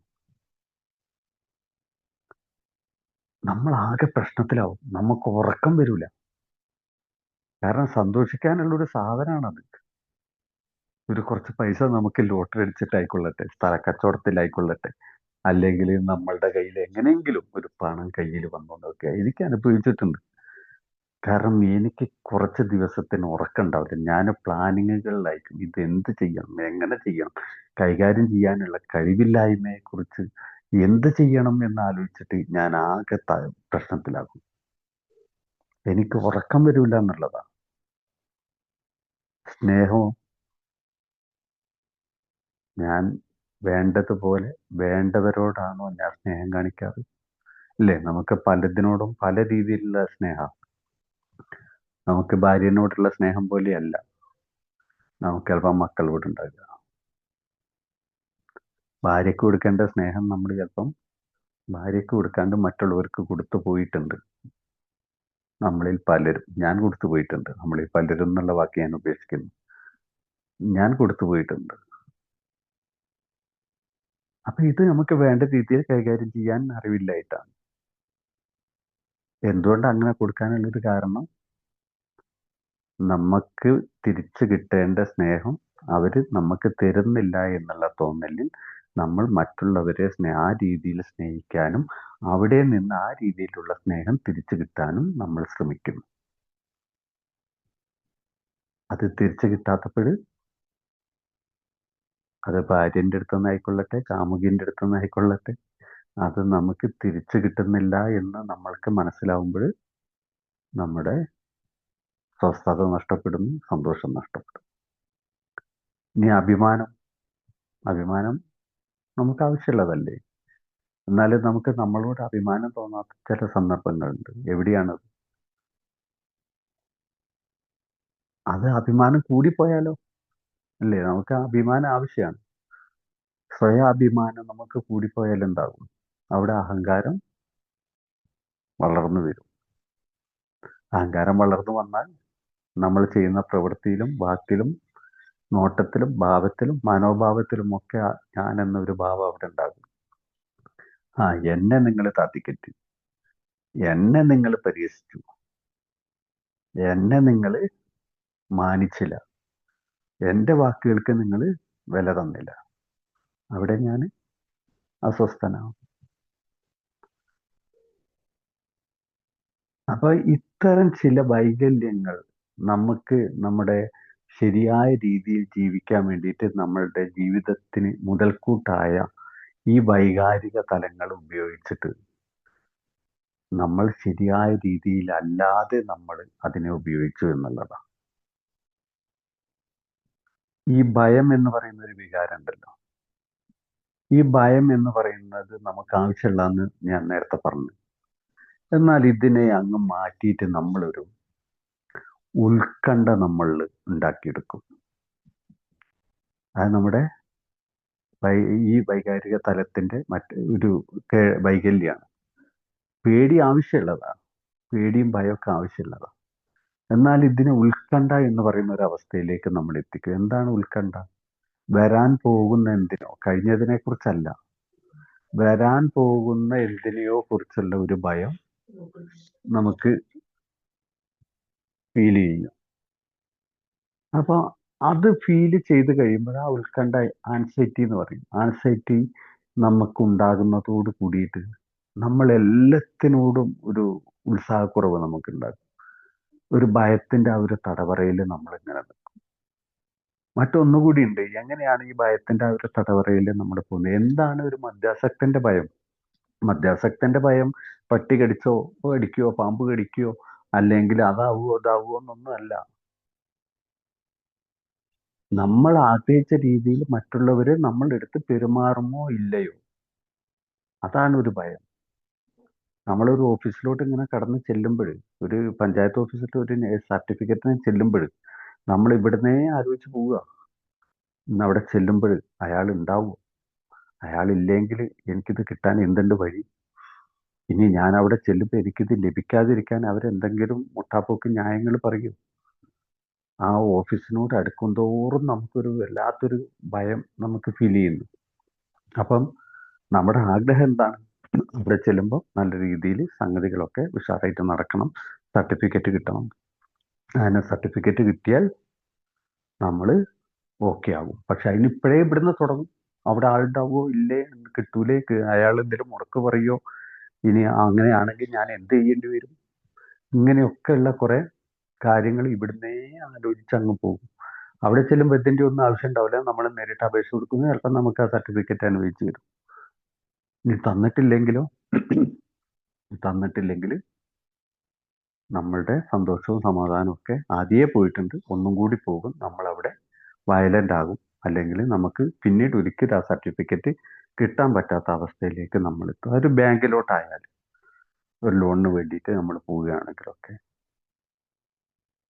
അപ്പൊ ഇത്തരം ഒരു ഉത്കണ്ഠ, എന്ത് സംഭവിക്കും, എന്താണ് സംഭവിക്കുക എന്നുള്ളൊരു ഉത്കണ്ഠയാണ് നമുക്കുണ്ടാകുന്നത്. അത് നമ്മൾ ഉണ്ടാക്കിയെടുക്കുന്നതാണ്.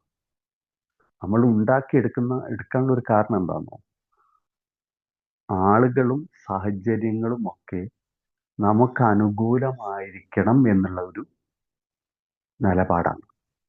അങ്ങനെയാണെങ്കിൽ ഞാൻ സന്തോഷവാനാണ്, അങ്ങനെയല്ലെങ്കിലോ ഞാൻ അസന്തുഷ്ടനാണ്.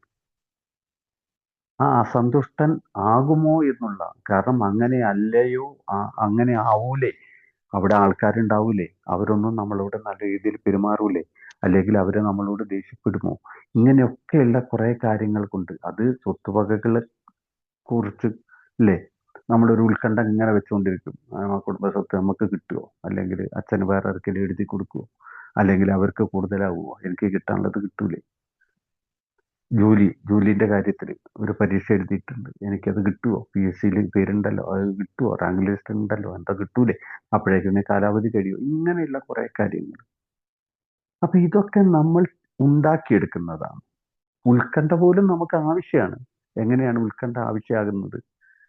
ഉത്കണ്ഠ ആവശ്യമുള്ള രീതിയിൽ നമുക്കുണ്ടെങ്കിൽ നമ്മൾ എടുക്കുന്ന ജോലിയിൽ അത് തെറ്റിപ്പോകുമോ എന്നുള്ളൊരു ഉത്കണ്ഠ ഉള്ളത് കൊണ്ട്, അല്ലെ, തെറ്റിപ്പോകുമോ എന്നുള്ള ഒരു ഉത്കണ്ഠ ഉള്ളത് കൊണ്ട് നമ്മൾ ആ ജോലിയൊക്കെ കൃത്യമായിട്ട് ചെയ്യാൻ വേണ്ടി ശ്രമിക്കും. അവിടെ ഉത്കണ്ഠ ആവശ്യമാണ്.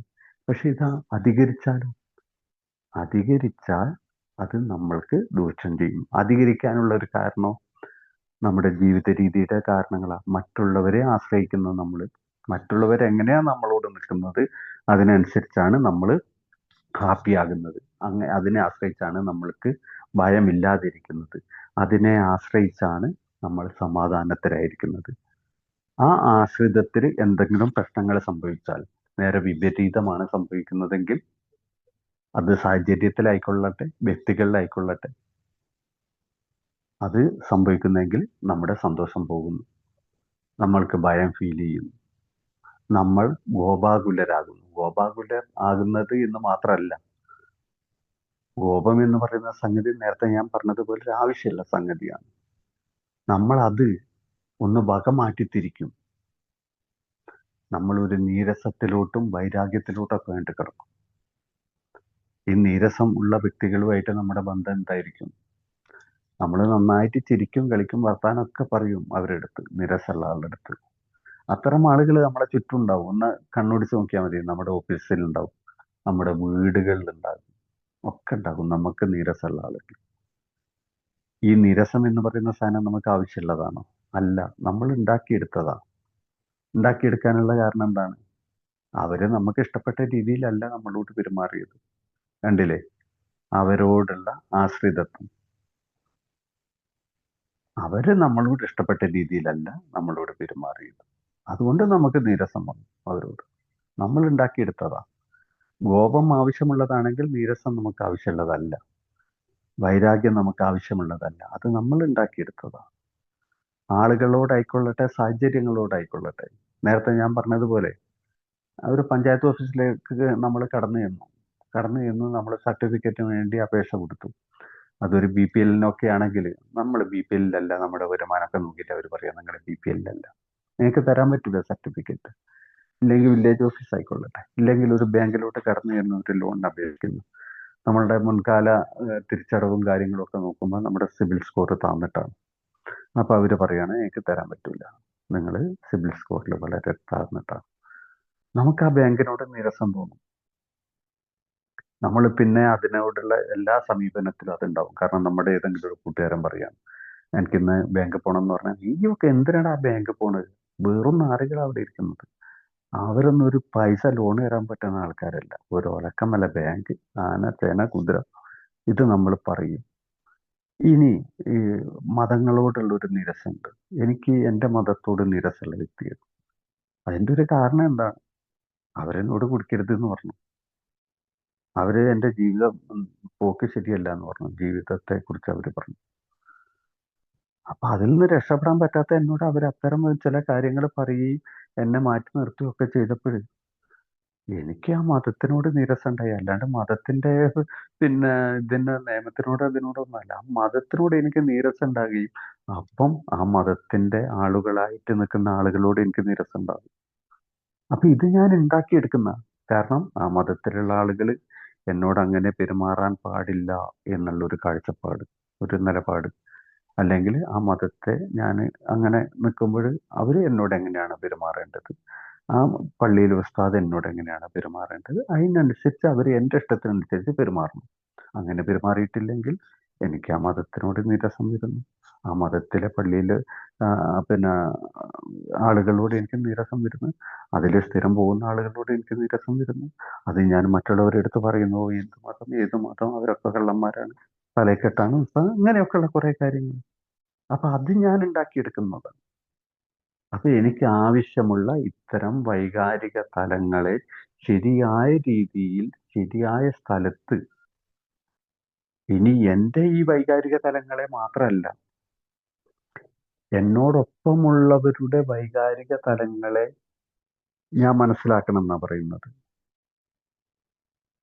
അപ്പൊ അവര് ഒന്ന് കോപം പ്രകടിപ്പിച്ചാൽ ഞാനത് ഏറ്റുപിടിക്കാൻ നിൽക്കരുത്. കാരണം അവരുടെ അപ്പോഴത്തെ സാഹചര്യത്തെ ഞാൻ മനസ്സിലാക്കണം.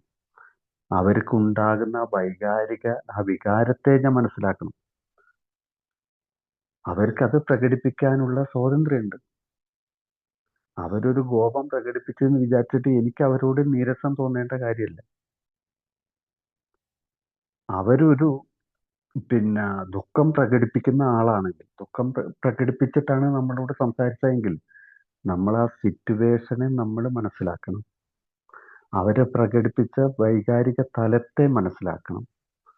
അഥവാ എന്തുകൊണ്ടാണ് അവരങ്ങനെ എന്നോട് സംസാരിക്കുന്നത് എന്നുള്ളത് ഞാൻ മനസ്സിലാക്കണം. അതിനെ ഞാൻ അനുകമ്പയോട് കൂടിയിട്ട് കാണണം. അപ്പൊ അവിടെ എൻ്റെ ഭാര്യ എന്നോട് ദുഃഖത്തോടു കൂടിയാണ് സംസാരിക്കുന്നതെങ്കിൽ എനിക്ക് വരുന്ന കാര്യം എന്താ, എനിക്ക് ദേഷ്യം വരിക. ആഹാ, അന്ന് 4 വർത്താനം പിടിച്ചാണ് തെറിഞ്ഞാനായിട്ട് പറയും. അതോടുകൂടി അവളെ കരച്ചിലും നിൽക്കും, ദുഃഖവും നിൽക്കും. ഇതാണോ ഞാൻ പ്രകടിപ്പിക്കേണ്ടത്? അല്ല. ഞാൻ പ്രകടിപ്പിക്കേണ്ട കാര്യം എന്താണ്, അവൾ കരയാനോ അല്ലെങ്കിൽ സങ്കടപ്പെടാനോ ഉള്ള സിറ്റുവേഷൻ, ആ സാഹചര്യം എന്താണെന്നുള്ളത് ഞാൻ മനസ്സിലാക്കി അതിനൊന്ന് കേൾക്കാൻ ഇരുന്നു കൊടുത്ത് എല്ലാം ശരിയാകുമെന്നൊരു വാക്ക് പറഞ്ഞാൽ ഒന്നും ശരിയായിട്ടില്ലെങ്കിലും അവൾക്കൊരു സമാധാനം ഉണ്ടാകും. ഞാനത് കേട്ടല്ലോ. അപ്പൊ ഈ ഒരു അവസ്ഥയല്ല എനിക്ക് ആ സമയത്ത് ഉണ്ടാകുന്നത്. എനിക്ക് നേരെ വിപരീതമാണ്. അതാണ് എനിക്ക് ശരിയായ രീതിയിൽ കൈകാര്യം ചെയ്യാൻ പറ്റാത്ത ഒരു അവസ്ഥ എന്നിൽ വന്നതിന്റെ കാരണം. ഇത്തരം സിറ്റുവേഷൻ വരുമ്പോൾ ഞാൻ ഒന്നില്ലെങ്കിൽ അതിനോട് ഈ രീതിയിൽ പ്രതികരിക്കാനോ അല്ലെങ്കിൽ ഒന്നും പ്രതികരിക്കാതെ ആ ദുഃഖം എൻ്റെയും കൂടി അതീവ ദുഃഖമായിട്ട് ഏറ്റെടുത്തിട്ട് അതിനെ ശമിപ്പിക്കാൻ വേണ്ടി ബാറിലോട്ടോ ആയിരുന്നു ഞാൻ പോയിരുന്നത്. അങ്ങനെയല്ലേ ഒരാൾ മരിച്ചത്. ഞാനൊക്കെ ഈ പത്രത്തിൽ ചില ആളുകൾ മരിച്ചത് കണ്ടിട്ട്, പ്രത്യേകിച്ച് ചില പെൺകുട്ടികളൊക്കെ മരിച്ചത് അന്ന് പത്രത്തിലൊക്കെ അങ്ങനെ കൊടുക്കും, എന്തെങ്കിലും ആക്സിഡന്റിലോ. അല്ലെങ്കിൽ ഒരു സിനിമ നടി മരിച്ചാൽ മതി.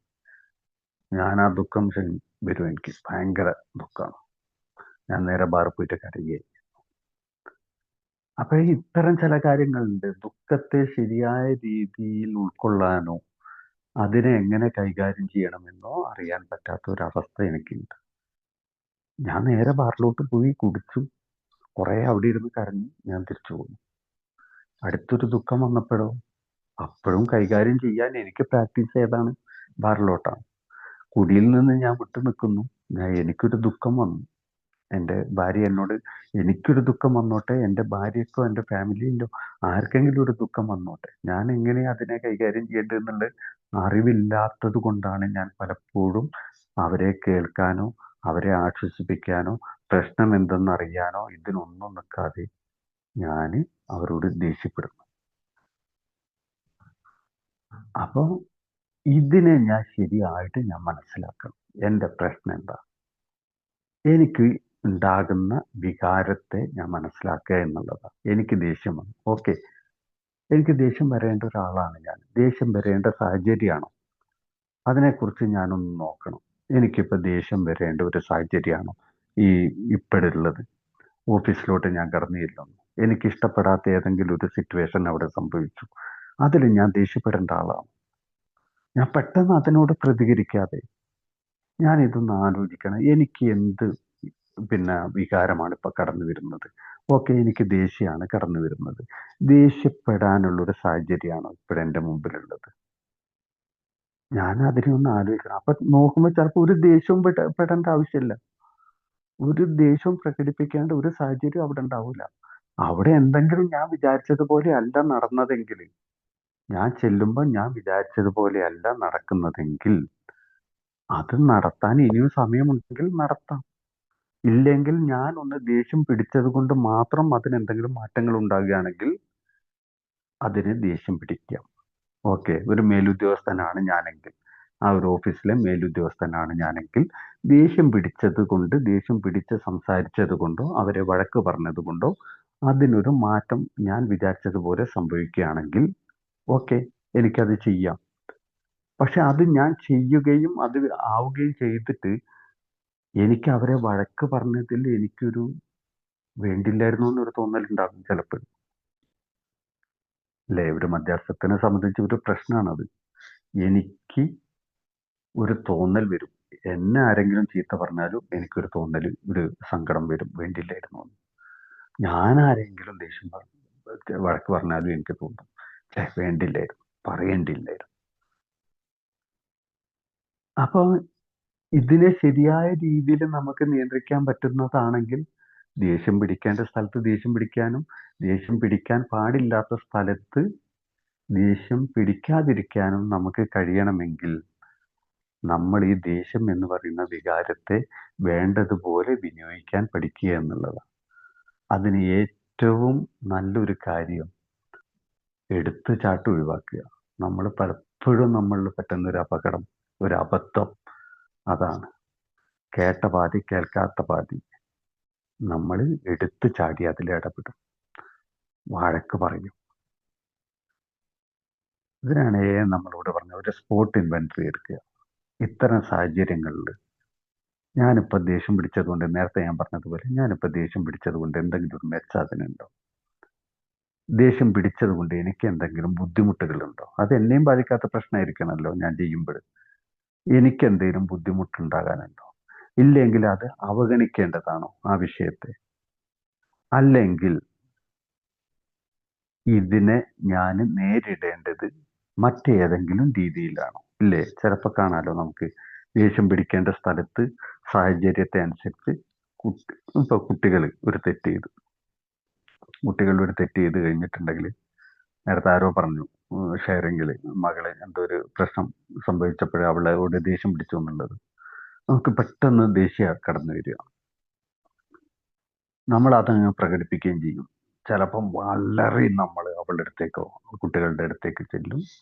ചിലപ്പം പിടിച്ചാൽ കിട്ടാണ്ട് ഒന്നും നുള്ളുകയോ അല്ലെങ്കിൽ അടിക്കുകയോ നമ്മൾ ചെയ്യും.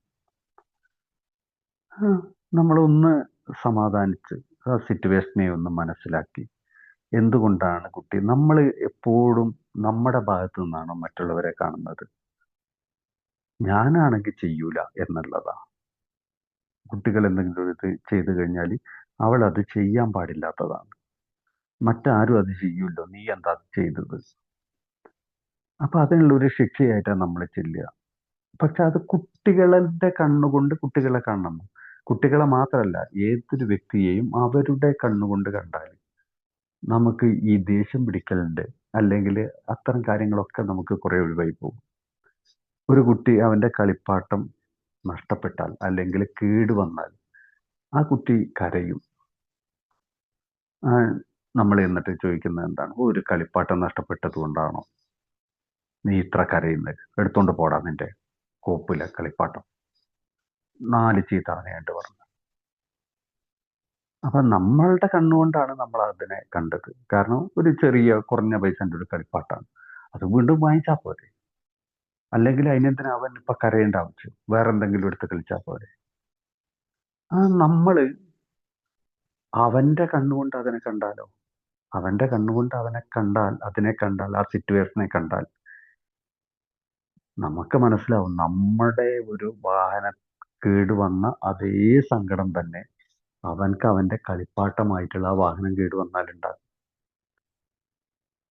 അത് മനസ്സിലാക്കുന്നതോട് കൂടിയിട്ട് നമുക്ക് അവനോടുള്ള ആ ഒരു മനോഭാവത്തിൽ മാറ്റം വരും. അവിടെ ദേഷ്യം പിടിക്കുന്നതിന് പകരം നമ്മൾ പറയും, സാരമില്ല മോനെ, നമുക്ക് പുതിയതൊന്ന് വാങ്ങാം, ഇല്ലെങ്കിൽ ഇതൊന്ന് നന്നാക്കാം, അല്ലെങ്കിൽ അച്ഛനും കൂടി കൂടാം. ഇതുപോലെയാണ് പല കാര്യങ്ങളും നമ്മൾ അവരുടെ കണ്ണുകൊണ്ട് അവരെ കാണുക എന്ന് പറയുന്നത്. നമ്മളുടെ കണ്ണുകൊണ്ട് അവരെ കാണുന്നത് ഒഴിവാക്കി അത് ആളുകളെയൊക്കെ, മുതിർന്നവരെയും കുട്ടികളെയും ഒക്കെ. അപ്പൊ കുട്ടികളോട് കൂടുതലായിട്ട് നമ്മൾ അത്തരം ഒരു രീതി നമ്മൾ സമീപിച്ചാൽ, കാരണം വഴക്ക് പറയേണ്ടതാണെങ്കിൽ പോലും ചിലപ്പോൾ സ്നേഹത്തോട് കൂടിയിട്ടുള്ള ഒരു ഉപദേശമോ ശാസനയോ ഇതൊക്കെ നമുക്ക് പ്രയോഗിക്കാൻ പറ്റും. ഒന്നില്ലെങ്കിൽ ഒരു ദിവസം നമ്മളൊന്ന് അവരെടുത്ത് മിണ്ടാതിരിക്കുക, എന്നിട്ട് അവരെ പറഞ്ഞു ബോധ്യപ്പെടുത്തുക, എന്തുകൊണ്ടാണ് ഞാൻ മിണ്ടാത്തത്? എനിക്ക് നീ ചെയ്ത ആ പ്രവൃത്തിയിൽ സങ്കടം വന്നു, എൻ്റെ അച്ഛനല്ലേ ഞാൻ, എനിക്ക് സങ്കടം വന്നു, അതുകൊണ്ട് ഞാൻ ഇന്ന് നിന്നോട് മിണ്ടില്ല. ഇത് പറഞ്ഞ് കുറച്ച് സമയം കഴിഞ്ഞിട്ട് നമുക്ക് അവരുമായിട്ട് വീണ്ടും ചങ്ങാത്തത്തിലാകാം. ഇനി നമ്മളെടുത്ത് എന്തെങ്കിലും ഒരു അബദ്ധം ഇതേപോലെ ദേഷ്യം പ്രകടിപ്പിച്ച് നമ്മൾ വഴക്കിട്ടു, അവളെ നുള്ളി അടിച്ചു, കാര്യങ്ങളൊക്കെ ചെയ്തു കഴിഞ്ഞു, നമുക്കാണ് ഏറ്റവും കൂടുതൽ സങ്കടം. നേരത്തെ പറഞ്ഞതുപോലെ എന്നെയൊക്കെ എൻ്റെ ചെറുപ്പത്തിൽ എൻ്റെ ഉപ്പ വല്യുപ്പയൊക്കെ തല്ലിയിട്ട് അന്ന് മിഠായി കൊണ്ടുത്തരും. അപ്പൊ പിന്നെ ഞാൻ ഈ തല്ല് കിട്ടാൻ വേണ്ടിയിട്ട് നിൽക്കും, കാരണം അങ്ങനെയെങ്കിലും മിഠായി കിട്ടുമല്ലോ എന്ന് ആലോചിച്ചിട്ട്. അപ്പൊ അടിച്ച അല്ലെങ്കിൽ വഴക്ക് പറഞ്ഞാൽ നമുക്ക് ഏറ്റവും കൂടുതൽ സങ്കടം ഉണ്ടാകുന്നത്. അപ്പൊ ഈ വഴക്ക് പറയുമ്പോൾ നമുക്ക് പറയാം സോറി, അല്ലേ? പല ആൾക്കാരുടെ അടുത്ത് നമ്മൾ അറിയാതെ നമ്മൾ ചിലപ്പം വഴക്ക് പറയുകയോ കോപിക്കുകയോ ചിലപ്പോൾ കുട്ടികളെ ഒന്ന് തല്ലുകയോ ഒക്കെ ചെയ്തു കഴിഞ്ഞാൽ നമുക്ക് പറയാൻ പറ്റുന്ന ഒരു കാര്യമുണ്ട്, എൻ്റെ ഭാഗത്ത് തെറ്റ് പറ്റിയിട്ടുണ്ട്, ഇനി ഞാനിത് ആവർത്തിക്കാതിരിക്കാൻ ഞാൻ ശ്രമിക്കും. അത് അവർക്ക് കൊടുക്കുന്ന ഒരു സന്ദേശമാണ്. ഒപ്പം നമുക്കൊരു തെറ്റ് പറ്റിയിട്ടുണ്ട് എന്നുള്ളത് നമ്മൾ അംഗീകരിക്കുകയും വീണ്ടും അത്തരം തെറ്റുകൾ പറ്റാതിരിക്കാനുള്ള ശ്രമം നമ്മുടെ ഭാഗത്തുനിന്ന് ഉണ്ടാകാനുള്ള ഒരു കാര്യം കൂടിയാണ് ആ ഒരു ക്ഷമ പറച്ചിൽ.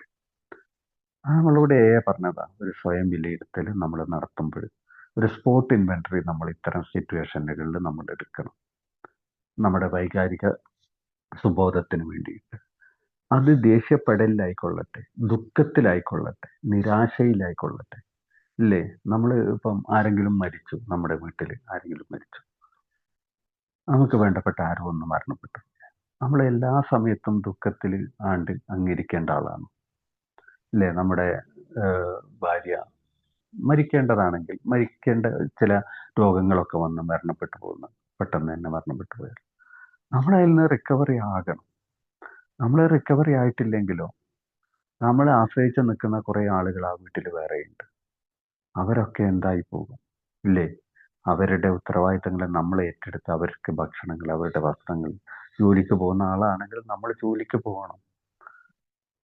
എനിക്കറിയാവുന്ന ഒരാളുടെ, അയാൾ ആൽക്കഹോളിക് ഒന്നല്ല, എത്രയോ വർഷങ്ങളായിട്ട് അയാളുടെ ഭാര്യ മരണപ്പെട്ടു പോയി.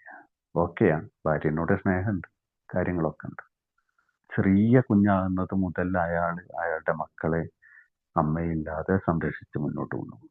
ഇപ്പോഴും അദ്ദേഹത്തിനോട് നമ്മൾ സംസാരിക്കുമ്പോഴേക്കും അദ്ദേഹത്തിന്റെ ഭാര്യയുടെ കാര്യം പറയും, അവളോടുള്ള സ്നേഹം പറയും. എന്നിട്ട് അയാൾ കരയാൻ തുടങ്ങും. അയാൾ വേറെ പണിക്കൊന്നും പോകുന്നില്ല. പിന്നെ എങ്ങനെ മക്കളെ സംരക്ഷിക്കുന്നു? ഉള്ളത് കൊണ്ട് സംരക്ഷിച്ചു പോകുന്നു എന്നുള്ളത്. അതേസമയം ആ ദുഃഖത്തിൽ നിന്നൊക്കെ മോചിതനായി. കാരണം ഇത് എൻ്റെ നിയന്ത്രണത്തിൽ പെട്ടതല്ല. കാരണം നമ്മുടെ നിയന്ത്രണത്തിൽ പെട്ടതല്ലെങ്കിൽ പിന്നെ നമ്മൾ അതുമായിട്ട് പൊരുതിയിട്ട് എന്താ കാര്യം?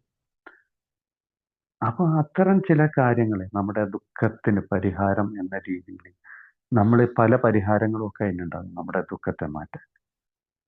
അപ്പൊ അത് അങ്ങനെ നമ്മൾ പരിശീലിക്കേണ്ടതാണ്. നമ്മളുടെ പ്രശ്നത്തെ നമ്മൾ മനസ്സിലാക്കുകയും ആ ദുഃഖത്തിൽ നിന്ന് തന്നെ, അത്തരം ദുഃഖങ്ങളിൽ നിന്ന്, ചെറിയ ദുഃഖങ്ങൾ മുതൽ വലിയ ദുഃഖങ്ങളിൽ നിന്ന് വരെ നമ്മൾ മാറേണ്ടത് നമ്മുടെ ജീവിതത്തിന്റെ ഭാഗമാണ്. ഇല്ലെങ്കിൽ എല്ലാ കാലത്തും അതിലിങ്ങനെ ആണ്ടിറങ്ങി ഒരു പണിയും ചെയ്യാൻ പറ്റാതെ, ഒരു കാര്യത്തിൽ നിൽക്കാതെ നമ്മൾ മറ്റുള്ളവരെ കൂടി ബുദ്ധിമുട്ടിലാക്കി മുന്നോട്ട് പോയാൽ അത് നമ്മുടെ സുബോധാവസ്ഥയ്ക്ക്, വൈകാരിക സുബോധാവസ്ഥയ്ക്ക് കോട്ടം തട്ടും. ഇനി നിരാശകൾ, അല്ലേ? കഴിഞ്ഞതിനെ കുറിച്ചുള്ള നിരാശകളൊക്കെ ഉണ്ടാകും. നമ്മളെപ്പോഴും നമ്മളിവിടെ പറഞ്ഞിട്ടുണ്ട്, കഴിഞ്ഞ കാല ജീവിതത്തിന്റെ വാതിൽ കുട്ടി അടക്കുകയല്ല വേണ്ടത്, അവിടെ ചാരിയിടുക. നിരാശകൾ എന്ന് വെച്ചാൽ ഇന്നലകളാണ്, കഴിഞ്ഞു പോയതാണ്. അതിനൊന്നും നമുക്ക് നമ്മുടെ നിയന്ത്രണത്തിൽപ്പെട്ടതല്ല. അതൊക്കെ കഴിഞ്ഞു പോയി. പിന്നെ നമുക്ക് എന്താ ചെയ്യാൻ പറ്റുന്നത്? അതിലിങ്ങനെ മുങ്ങിത്താന്ന് ഏകാന്തനായിട്ട് ഇരുന്നിട്ട് വീണ്ടും ആലോചിച്ച് നഷ്ടപ്പെട്ടതിനെ കുറിച്ച്, അല്ലെ? എന്തൊക്കെ നഷ്ടപ്പെടലുകൾ നേരത്തെ ഞാൻ പറഞ്ഞതുപോലെ, ജീവിച്ച നമ്മുടെ ഒരു പഴയ റിലേഷൻഷിപ്പ്, അല്ലെങ്കിൽ നല്ലൊരു ജോലി, നല്ലൊരു സുഹൃത്ത് ബന്ധങ്ങൾ, ബിസിനസ്സുകൾ, ആരോഗ്യം, സ്റ്റാറ്റസ്, അല്ലെ? പദവികൾ, ഇതൊക്കെ നഷ്ടപ്പെട്ടതിനെ കുറിച്ച് ഇങ്ങനെ ആലോചിച്ചിരിക്കുകയാണ്. അതിനെ ഒന്നും തിരിച്ചു കിട്ടുന്നതല്ലല്ലോ, നമ്മുടെ നിയന്ത്രണത്തിൽ വരുത്താൻ പറ്റുന്നതല്ലല്ലോ. നമുക്ക് ചെയ്യാൻ പറ്റുന്നത് എന്താണ്? അതിൽ നിന്നൊരു പാഠം ഉൾക്കൊള്ളുക. എന്തുകൊണ്ടാണ് അതൊക്കെ സംഭവിച്ചത്? അതിന് നമ്മുടേതായ കാരണങ്ങൾ ഉണ്ടാകാം. ചിലപ്പോൾ ഒന്ന്, നമ്മുടെ മദ്യാസക്തി എന്ന് പറയുന്നത് ഉണ്ടാകാം.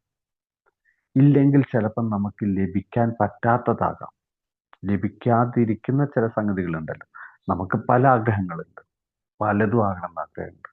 ഇതൊന്നും ചിലപ്പോൾ നടന്നെന്ന് വരില്ല. അങ്ങനെയൊന്നും നടക്കാനും പാടില്ല. നമ്മുടെ ആഗ്രഹങ്ങളൊക്കെ നടന്നു കഴിഞ്ഞിട്ടുണ്ടെങ്കിൽ നടക്കുന്ന കാര്യമാണ്. ജീവിതത്തിന്റെ ആവാസ വ്യവസ്ഥ തന്നെ നഷ്ടപ്പെട്ടു പോകില്ലേ? എല്ലാവർക്കും ലോട്ടറി അടിക്കണം എന്നുണ്ട്. ഏത് ലോട്ടറി? ഏതെങ്കിലും ഒരു ബമ്പർ അടിക്കണം എന്നുണ്ട്. എല്ലാവർക്കും അടിക്കുമോ? ബമ്പറിന്റെ ഒന്നാം സമ്മാനം ഒരാൾക്കല്ലേ അടിക്കും. അതുപോലെയൊക്കെ തന്നെയാ. അത് നമുക്കുള്ളതല്ല, അത് വേറെ ആർക്കും ഉള്ളതാണ്. അപ്പൊ അത്തരമൊരു മനോഭാവത്തിലേക്ക് നമ്മൾ എത്തുക. കാരണം കഴിഞ്ഞത് നിരാശയിൽ ആണ്ടിരിക്കേണ്ട ആളല്ല. അതിനെ കുറിച്ച് മനസ്സിലാക്കുക. നഷ്ടപ്പെട്ടത് എന്ത് കാരണത്താലാണ്? എൻ്റെ ജീവിത രീതി കൊണ്ടാണോ? അങ്ങനെയാണെങ്കിൽ ആ ഒരു ജീവിത രീതി ഞാൻ ഉപേക്ഷിച്ച് പുതിയൊരു ജീവിത രീതിയെ ഞാൻ സ്വീകരിക്കുന്നു.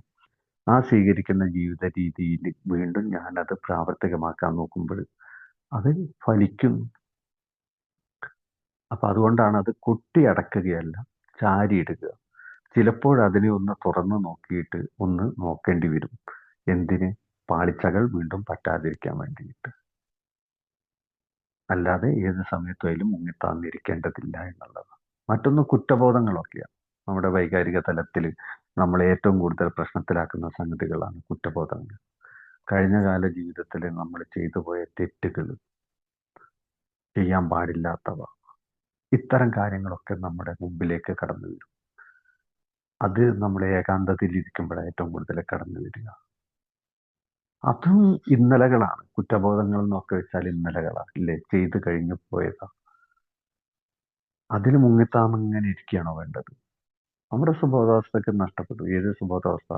വൈകാരിക സുബോധാവസ്ഥ നഷ്ടപ്പെടും. കുറ്റബോധത്തിൽ ഏകാന്തനായിട്ട് നമ്മൾ ഇരുന്ന് കഴിഞ്ഞാൽ നമുക്ക് എന്ത് വരും? വിഷാദ രോഗം പിടിപെടും. അപ്പൊ മാനസികമായിട്ടുള്ള സുബോധാവസ്ഥയും നഷ്ടപ്പെടും. അപ്പൊ അതിനെ ശരിയായിട്ട് നമ്മൾ മനസ്സിലാക്കും. എൻ്റെ രോഗാവസ്ഥയുടെ ഒരു ഭാഗമാണ് ഈ കുറ്റബോധം വീണ്ടും വീണ്ടും എന്നിൽ കടന്നു വരുന്നത്. അതില്ലാതാക്കാൻ നമുക്ക് പറഞ്ഞു തന്ന ഒരു വഴിയുണ്ട്. അത്തരം കുറ്റബോധം, കുറ്റങ്ങൾ ചെയ്താലല്ലേ അവർ കുറ്റബോധങ്ങൾ ഉണ്ടാകും. അത്തരം കുറ്റങ്ങൾ ചെയ്ത ആളുകളോട് നമ്മൾ പ്രായശ്ചിത്തം ചെയ്യുക എന്നുള്ളത്. മറ്റൊന്ന്, ഇനി അത്തരം കുറ്റബോധത്തിലേക്ക് എത്തിക്കുന്ന ഒരു സാഹചര്യങ്ങളും വാക്കുകളോ പ്രവർത്തികളോ സാഹചര്യങ്ങളോ ഒന്നും ഈ ഒരു നിമിഷത്തിൽ എൻ്റെ ഭാഗത്ത് നിന്ന് ഉണ്ടാവില്ല എന്നുള്ളത് ഉറപ്പുവരുത്തുക. ഈ ഒരു നിമിഷത്തിൽ നമുക്കത് ചെയ്യാൻ സാധിക്കും. കാരണം ഇന്ന് നമ്മൾ ഏതെങ്കിലും അത്തരം കുറ്റബോധം വരുത്തുന്ന ഒരു സാഹചര്യം, സന്ദർഭമോ വാക്കുകളോ പ്രവൃത്തികളോ നമ്മൾ ചെയ്യുന്നുണ്ടെങ്കിൽ അതിൻ്റെ പ്രശ്നങ്ങൾ ഇപ്പോഴല്ല സംഭവിക്കുക. എത്രയോ കാലങ്ങളോ എത്രയോ ദിവസങ്ങളോ മാസങ്ങളോ കഴിഞ്ഞിട്ടായിരിക്കും അത് സംഭവിക്കുന്നത്. അങ്ങനെയാണല്ലോ നമ്മൾ പണ്ടെന്നോ ചെയ്തൊരു കാര്യത്തിൻ്റെ കുറ്റബോധമാണ് ഇപ്പം നമ്മളെ നീട്ടിക്കൊണ്ടിരിക്കുന്നത്. അപ്പൊ ഇനി എൻ്റെ ജീവിതത്തിൽ ഇനി മുമ്പോട്ട് വരുന്ന കാര്യത്തിലും ഒരു കുറ്റബോധത്തിനും ഇട കൊടുക്കാത്ത വിധത്തിൽ ഈ ഒരു നിമിഷം ഞാൻ ജീവിക്കും എന്നുള്ളതാണ് one day at A time എന്ന് പറയുന്നത്. ഈ ഒരു നിമിഷത്തിൽ ഞാൻ ജീവിക്കും എന്നുള്ളത്. അല്ലാതെ ഈ കുറ്റബോധവും പേറി ജീവിതകാലം മുഴുവൻ ജീവിക്കുക എന്നല്ല. കുറ്റബോധത്തിൽ നിന്ന് രക്ഷപ്പെടാൻ നമ്മൾ ആ കുറ്റം ചെയ്തവരെടുത്ത് നമ്മൾ തെറ്റ് ചെയ്തിട്ടുണ്ടെങ്കിൽ അതിന് പ്രായശ്ചിത്തം നമ്മൾ ചെയ്യുക എന്നുള്ളത് എയുടെ ജീവിത രീതിയിൽ പറഞ്ഞത്. ഇത് ചെയ്തിട്ടില്ലെങ്കിൽ നമ്മൾ വീണ്ടും വീണ്ടും കുറ്റബോധത്തിലാവും.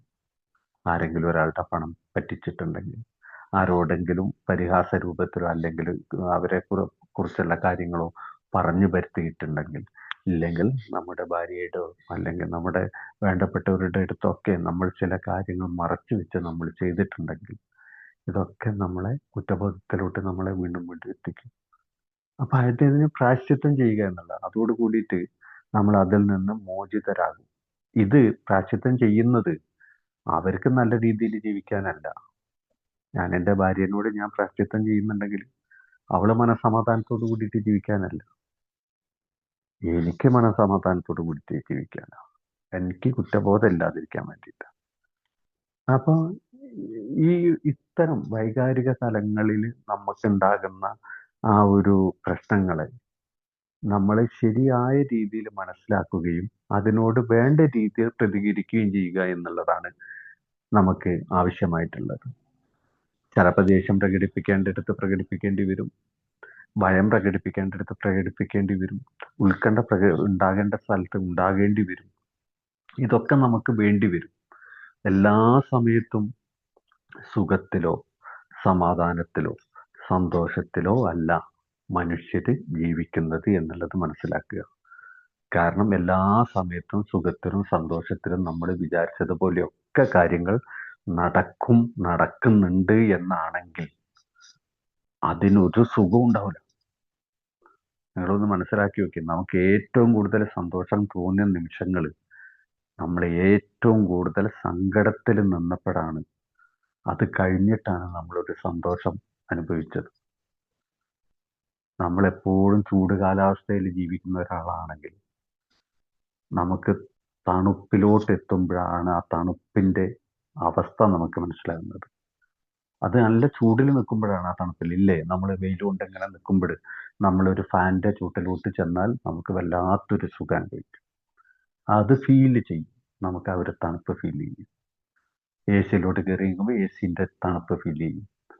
അതിൻ്റെ കാരണം എന്താ? ഫുൾ ടൈം എ സിയിൽ നിൽക്കുകയാണെങ്കിലോ നമുക്ക് ആ ഒരു സുഖം ചിലപ്പോൾ കുറച്ച് കഴിയുമ്പോൾ ഇല്ലാതെയായി പോകും. ഇതുപോലെ തന്നെയാണ് ഒരു സുഖം അനുഭവിച്ചിട്ട് ഇങ്ങനെ നിൽക്കുമ്പോഴേ നമുക്കൊരു ദുഃഖം കടന്നു വരും. ഒരു സന്തോഷത്തെ അനുഭവിച്ച് ഇങ്ങനെ നിൽക്കുമ്പോഴേ ഒരു സങ്കടം കടന്നു വരും. ഈ സങ്കടം കടന്നു വരുമ്പോൾ നമ്മൾ അയ്യേ ഇതെന്താ ഇങ്ങനെ, ആകെ തകർന്നു തരിപ്പണായി പോകല്ലോ എന്ന് വിചാരിച്ചാലും അല്ല. ഈ സുഖത്തിന് ശേഷം ഒരു സങ്കടം നമുക്ക് വന്നിട്ടില്ലായിരുന്നെങ്കിൽ നമുക്ക് ആ സുഖത്തിന്റെ വില അറിയാൻ പറ്റില്ല. ഞാൻ വയനാട്ടുകാരനാണ്. അപ്പൊ വയനാട്ടിൽ തണുപ്പുള്ള സമയത്ത്, അല്ലേ, വയനാട്ടിൽ പൊതുവെ ഒരു തണുപ്പുള്ള ഒരു സമയങ്ങളൊക്കെ, അപ്പൊ ഞാൻ ഇവിടുന്ന് ചുരം ഇറങ്ങി നേരെ താഴെ ചെല്ലുമ്പോൾ നല്ല ചൂട് എനിക്ക് അനുഭവപ്പെടും. അത് ഈ തണുപ്പിൽ നിൽക്കുന്നത് കൊണ്ടാണ് എനിക്ക് ആ ചൂട് അനുഭവപ്പെടുന്നത്. ഇവിടെയും അതേ ചൂടാണെങ്കിലോ എനിക്ക് സാധാരണ ഒരു കാലാവസ്ഥ പോലെ അത് തോന്നും. അപ്പൊ ഇതുപോലെ സങ്കടങ്ങൾ ഉണ്ടാകും, ദുഃഖങ്ങൾ ഉണ്ടാകും, ദുരിതങ്ങൾ ഉണ്ടാകും, ഈ ദുരിതമൊക്കെ ദൈവം തരുന്നത് എന്തിനാണ്? നമ്മുടെ ജീവിതത്തിൽ നമുക്ക് ചില പാഠങ്ങളാണ്.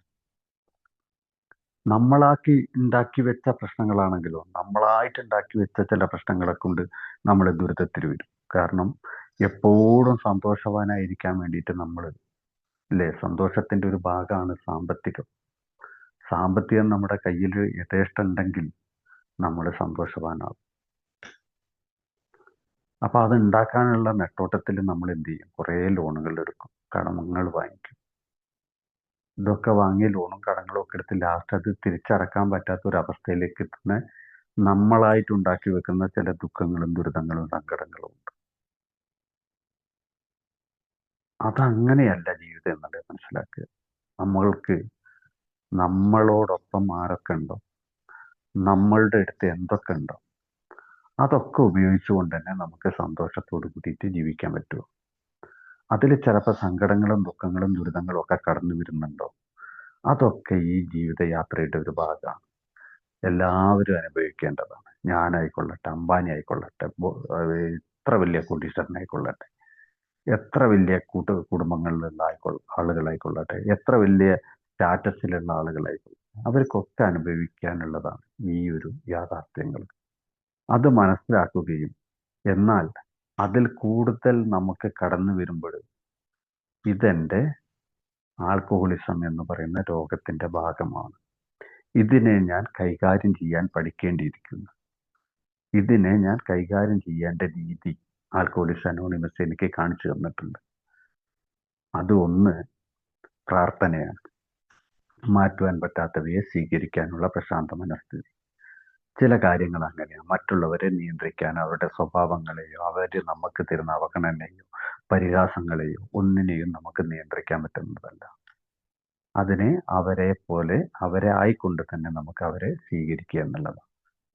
നമ്മളെ അവഗണിക്കുന്നവരെ, നമ്മളോട് നീരസപ്പെടുന്നവരോട്, നമ്മളോട് ദേഷ്യപ്പെടുന്നവരോടൊക്കെ, അവർ നമ്മളെക്കാൾ വലിയൊരു രോഗിയാണ്, അല്ലേ? നമ്മുടെ കുടുംബാംഗങ്ങളൊക്കെ നമ്മളെക്കാൾ വലിയൊരു രോഗിയാണ്. അത് ആര് കൊടുത്ത രോഗമാണ്? നമ്മളായിട്ട് ഉണ്ടാക്കി കൊടുത്ത രോഗം.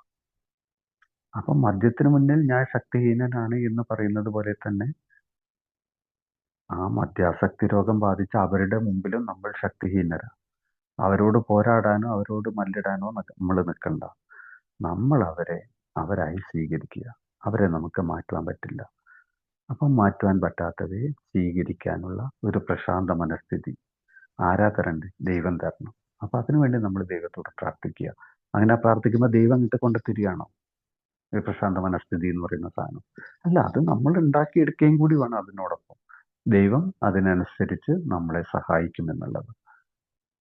അപ്പൊ ആദ്യം മാറ്റുവാൻ പറ്റാത്ത അത്തരം ആളുകളെ, സാഹചര്യങ്ങളെ, സന്ദർഭങ്ങളെയോ ഒക്കെ നമ്മൾ നമ്മുടെ ഈ സ്വഭാവ വൈകല്യത്തെ ചിലത് നമുക്ക് മാറ്റാൻ പറ്റുന്നതല്ലേ. നമ്മളൊന്ന് തിടുക്കപ്പെടാതിരുന്നാൽ, ഒന്ന് സ്പീഡ് കുറച്ചാൽ നമുക്ക് മാറ്റിയെടുക്കാവുന്ന. അപ്പം മറ്റുള്ളവരെയൊക്കെ നമുക്ക് നിയന്ത്രിക്കാൻ പറ്റാത്തതാണെങ്കിൽ അവരെ അതേപടി നമ്മൾ സ്വീകരിക്കുമ്പോൾ നമ്മൾ ഏറ്റുമുട്ടലിനെ ചെല്ലേണ്ടതായിട്ടില്ല. അതുപോലെ തന്നെ മാറ്റുവാൻ പറ്റുന്നവയെ മാറ്റാനുള്ളൊരു ധൈര്യത്തിന്, എൻ്റെ ഈ വൈകല്യത്തിലെ കാര്യങ്ങളെ മാറ്റാൻ എനിക്കൊരു ധൈര്യം ആവശ്യമുണ്ടെങ്കിൽ, എൻ്റെ ഈ ദേഷ്യത്തെ, ഞാൻ ചിലപ്പോൾ ദേഷ്യം പ്രകടിപ്പിക്കാതിരുന്നാൽ ഞാൻ വെറും ഷണ്ടനായി പോവുമോ എന്നുള്ള ഒരു തോന്നൽ എനിക്കുണ്ടോ? എൻ്റെ ഭാര്യനോട് ഞാൻ കടുപ്പിച്ച് പറഞ്ഞിട്ടില്ലെങ്കിൽ, എൻ്റെ മക്കളോട് ഞാൻ ആജ്ഞാപിച്ചിട്ടില്ലെങ്കിൽ, എൻ്റെ എന്തോ അസ്തിത്വം ഇല്ലാതെയായി പോകുമെന്ന് എനിക്കൊരു തോന്നലുണ്ടെങ്കിൽ ആണല്ലോ ഞാനത് ചെയ്യാതിരിക്കുക, അല്ല അത് ഒഴിവാക്കാതിരിക്കുക. അപ്പം അതിനൊരു ധൈര്യം വേണം. അവർ ഷണ്ടനെന്ന് വിളിച്ചോളട്ടെ, മണങ്ങൂസൻ എന്ന് വിളിച്ചോളട്ടെ, ഒന്നിനും പറ്റാത്തവനെന്ന് കരുതുന്നുണ്ടെങ്കിൽ അങ്ങനെ കരുതിക്കൊള്ളട്ടെ. എന്നാലും ഞാൻ എയുടെ ജീവിത രീതിയായിട്ടുള്ള ദയയോട് കൂടിയിട്ടും അനുകമ്പയോട് കൂടിയിട്ടും കരുണയോട് കൂടിയിട്ടും ഞാൻ അവരെ സമീപിക്കും എന്നൊരു തീരുമാനം എടുത്താൽ അവിടെയാണ് മാറ്റുവാൻ പറ്റുന്നവയെ മാറ്റാനുള്ള ഒരു കാര്യം എനിക്ക് ലഭിക്കുന്നത്. അത് ഞാൻ തന്നെ തുടങ്ങണം എൻ്റെ മാറ്റത്തിന് വേണ്ടിയിട്ട്. നമ്മൾ ഈ ദേഷ്യപ്പെടുമ്പോൾ ഒരു കാര്യം കൂടി പറയട്ടെ. നമ്മൾ പലപ്പോഴും മറ്റുള്ളവരുടെ അടുത്ത് ദേഷ്യപ്പെടുന്നത് ഏത് രീതിയിലാണ്? നമ്മൾ ഇരുന്നിടത്ത് നിന്ന് ചാടി എണീക്കും, അല്ലേ? ഇരുന്നിടത്ത് നിന്ന് ചാടി നമ്മൾ എണീക്കും. ചാടി എണീക്കാണ്ട് ഒരാളും കഴിച്ചു കൊണ്ടാണ്ട് വർത്താനം പറഞ്ഞിട്ടില്ല. നമ്മളത് മനസ്സിലാക്കി വെച്ചാൽ, ഞാൻ ഇങ്ങനെ ചാടി എണീറ്റിട്ട് ദേഷ്യപ്പെട്ടിട്ട് സംസാരിക്കുന്ന ഒരാളാണ്. ഇന്നു മുതൽ ഞാൻ എണീറ്റിട്ട് വർത്താനം പറയില്ല. ഞാൻ ഇരുന്നിട്ടേ സംസാരിക്കും മറ്റൊരാളടുത്ത്. ദേഷ്യപ്പെടേണ്ട വിഷയങ്ങളാണെങ്കിൽ ഞാൻ ഇരുന്ന് സംസാരിക്കുമെന്നുള്ളൊരു തീരുമാനം എടുക്കുക, അല്ലെങ്കിൽ കിടന്ന് സംസാരിക്കുമെന്നുള്ളൊരു തീരുമാനം. ഇവിടെ നമ്മുടെ ശബ്ദ ഉയർച്ച കുറയും ഇരുന്ന് സംസാരിക്കുമ്പോൾ. നമ്മളൊരു ആത്മസംയമനത്തിലേക്ക് നമ്മളെത്തും. തിടുക്കമില്ലാതെ നമ്മൾ ചില കാര്യങ്ങൾ പറയും. ഒന്ന് പരീക്ഷിച്ച് നോക്കിയാൽ മതി. ഞാനത് ഇപ്പോൾ പരീക്ഷിക്കാറുണ്ട്, എനിക്കത് വിജയം കാണാറുണ്ട്. അപ്പോൾ ഇതുപോലെയുള്ള ചില ടിപ്സുകൾ നമുക്ക് സ്വീകരിക്കാം.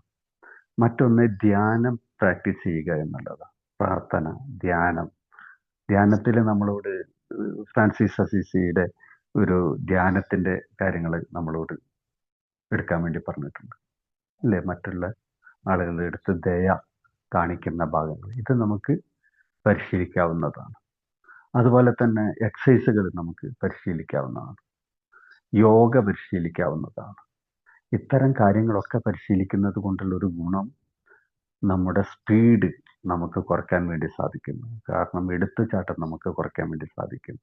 ക്ഷമ കൈകാര്യം ചെയ്യാൻ വേണ്ടി സാധിക്കുന്നു. ഏകാഗ്രത കൈകാര്യം ചെയ്യാൻ വേണ്ടി സാധിക്കുന്നു. നമ്മുടെ ശാരീരികമായിട്ടുള്ള ഒരു അഭിവൃദ്ധി, ഒരു പുഷ്ടിപ്പെടൽ, നല്ല ഭക്ഷണം കഴിക്കുന്നതിലൂടെ, ഇതിലൂടെ വെള്ളം ധാരാളം കുടിക്കുന്നതിലൂടെ, വിശപ്പില്ലാതെ ഇരിക്കുന്നതിലൂടെ. വിശപ്പുണ്ടാകുന്ന സമയത്തൊക്കെയാണ് നമുക്ക് കൂടുതൽ ദേഷ്യപ്പെടാനുള്ള പ്രവണത കൂടുന്നത്. നമ്മൾ അറിയാതെ ദേഷ്യപ്പെട്ടു പോകുന്നു. അപ്പം വിശപ്പില്ലാതിരിക്കുന്നതിലൂടെയൊക്കെ നമുക്ക് നമ്മുടെ ഈ വൈകാരിക തലങ്ങളെ ഒരു വിധമെങ്കിലും നമുക്ക് പരിഹരിച്ച്, വൈകല്യങ്ങളെ പരിഹരിച്ച് ശരിയായ രീതിയിൽ കൊണ്ടുപോകാൻ വേണ്ടിയിട്ട് നമുക്ക് സാധിക്കും. കൂടുതലും ചെയ്യേണ്ടത് നമ്മളുടെ പ്രശാന്തതയുടെ പ്രാർത്ഥനയായ ദിവസവും ഏത് സമയത്തും എപ്പോഴും, അതിന് സമയം കാലം നേരം എന്നൊന്നുമില്ല, നമ്മളത് ചൊല്ലുക. അതുപോലെ തന്നെ ഒരു സ്വയം വിലയിരുത്തൽ.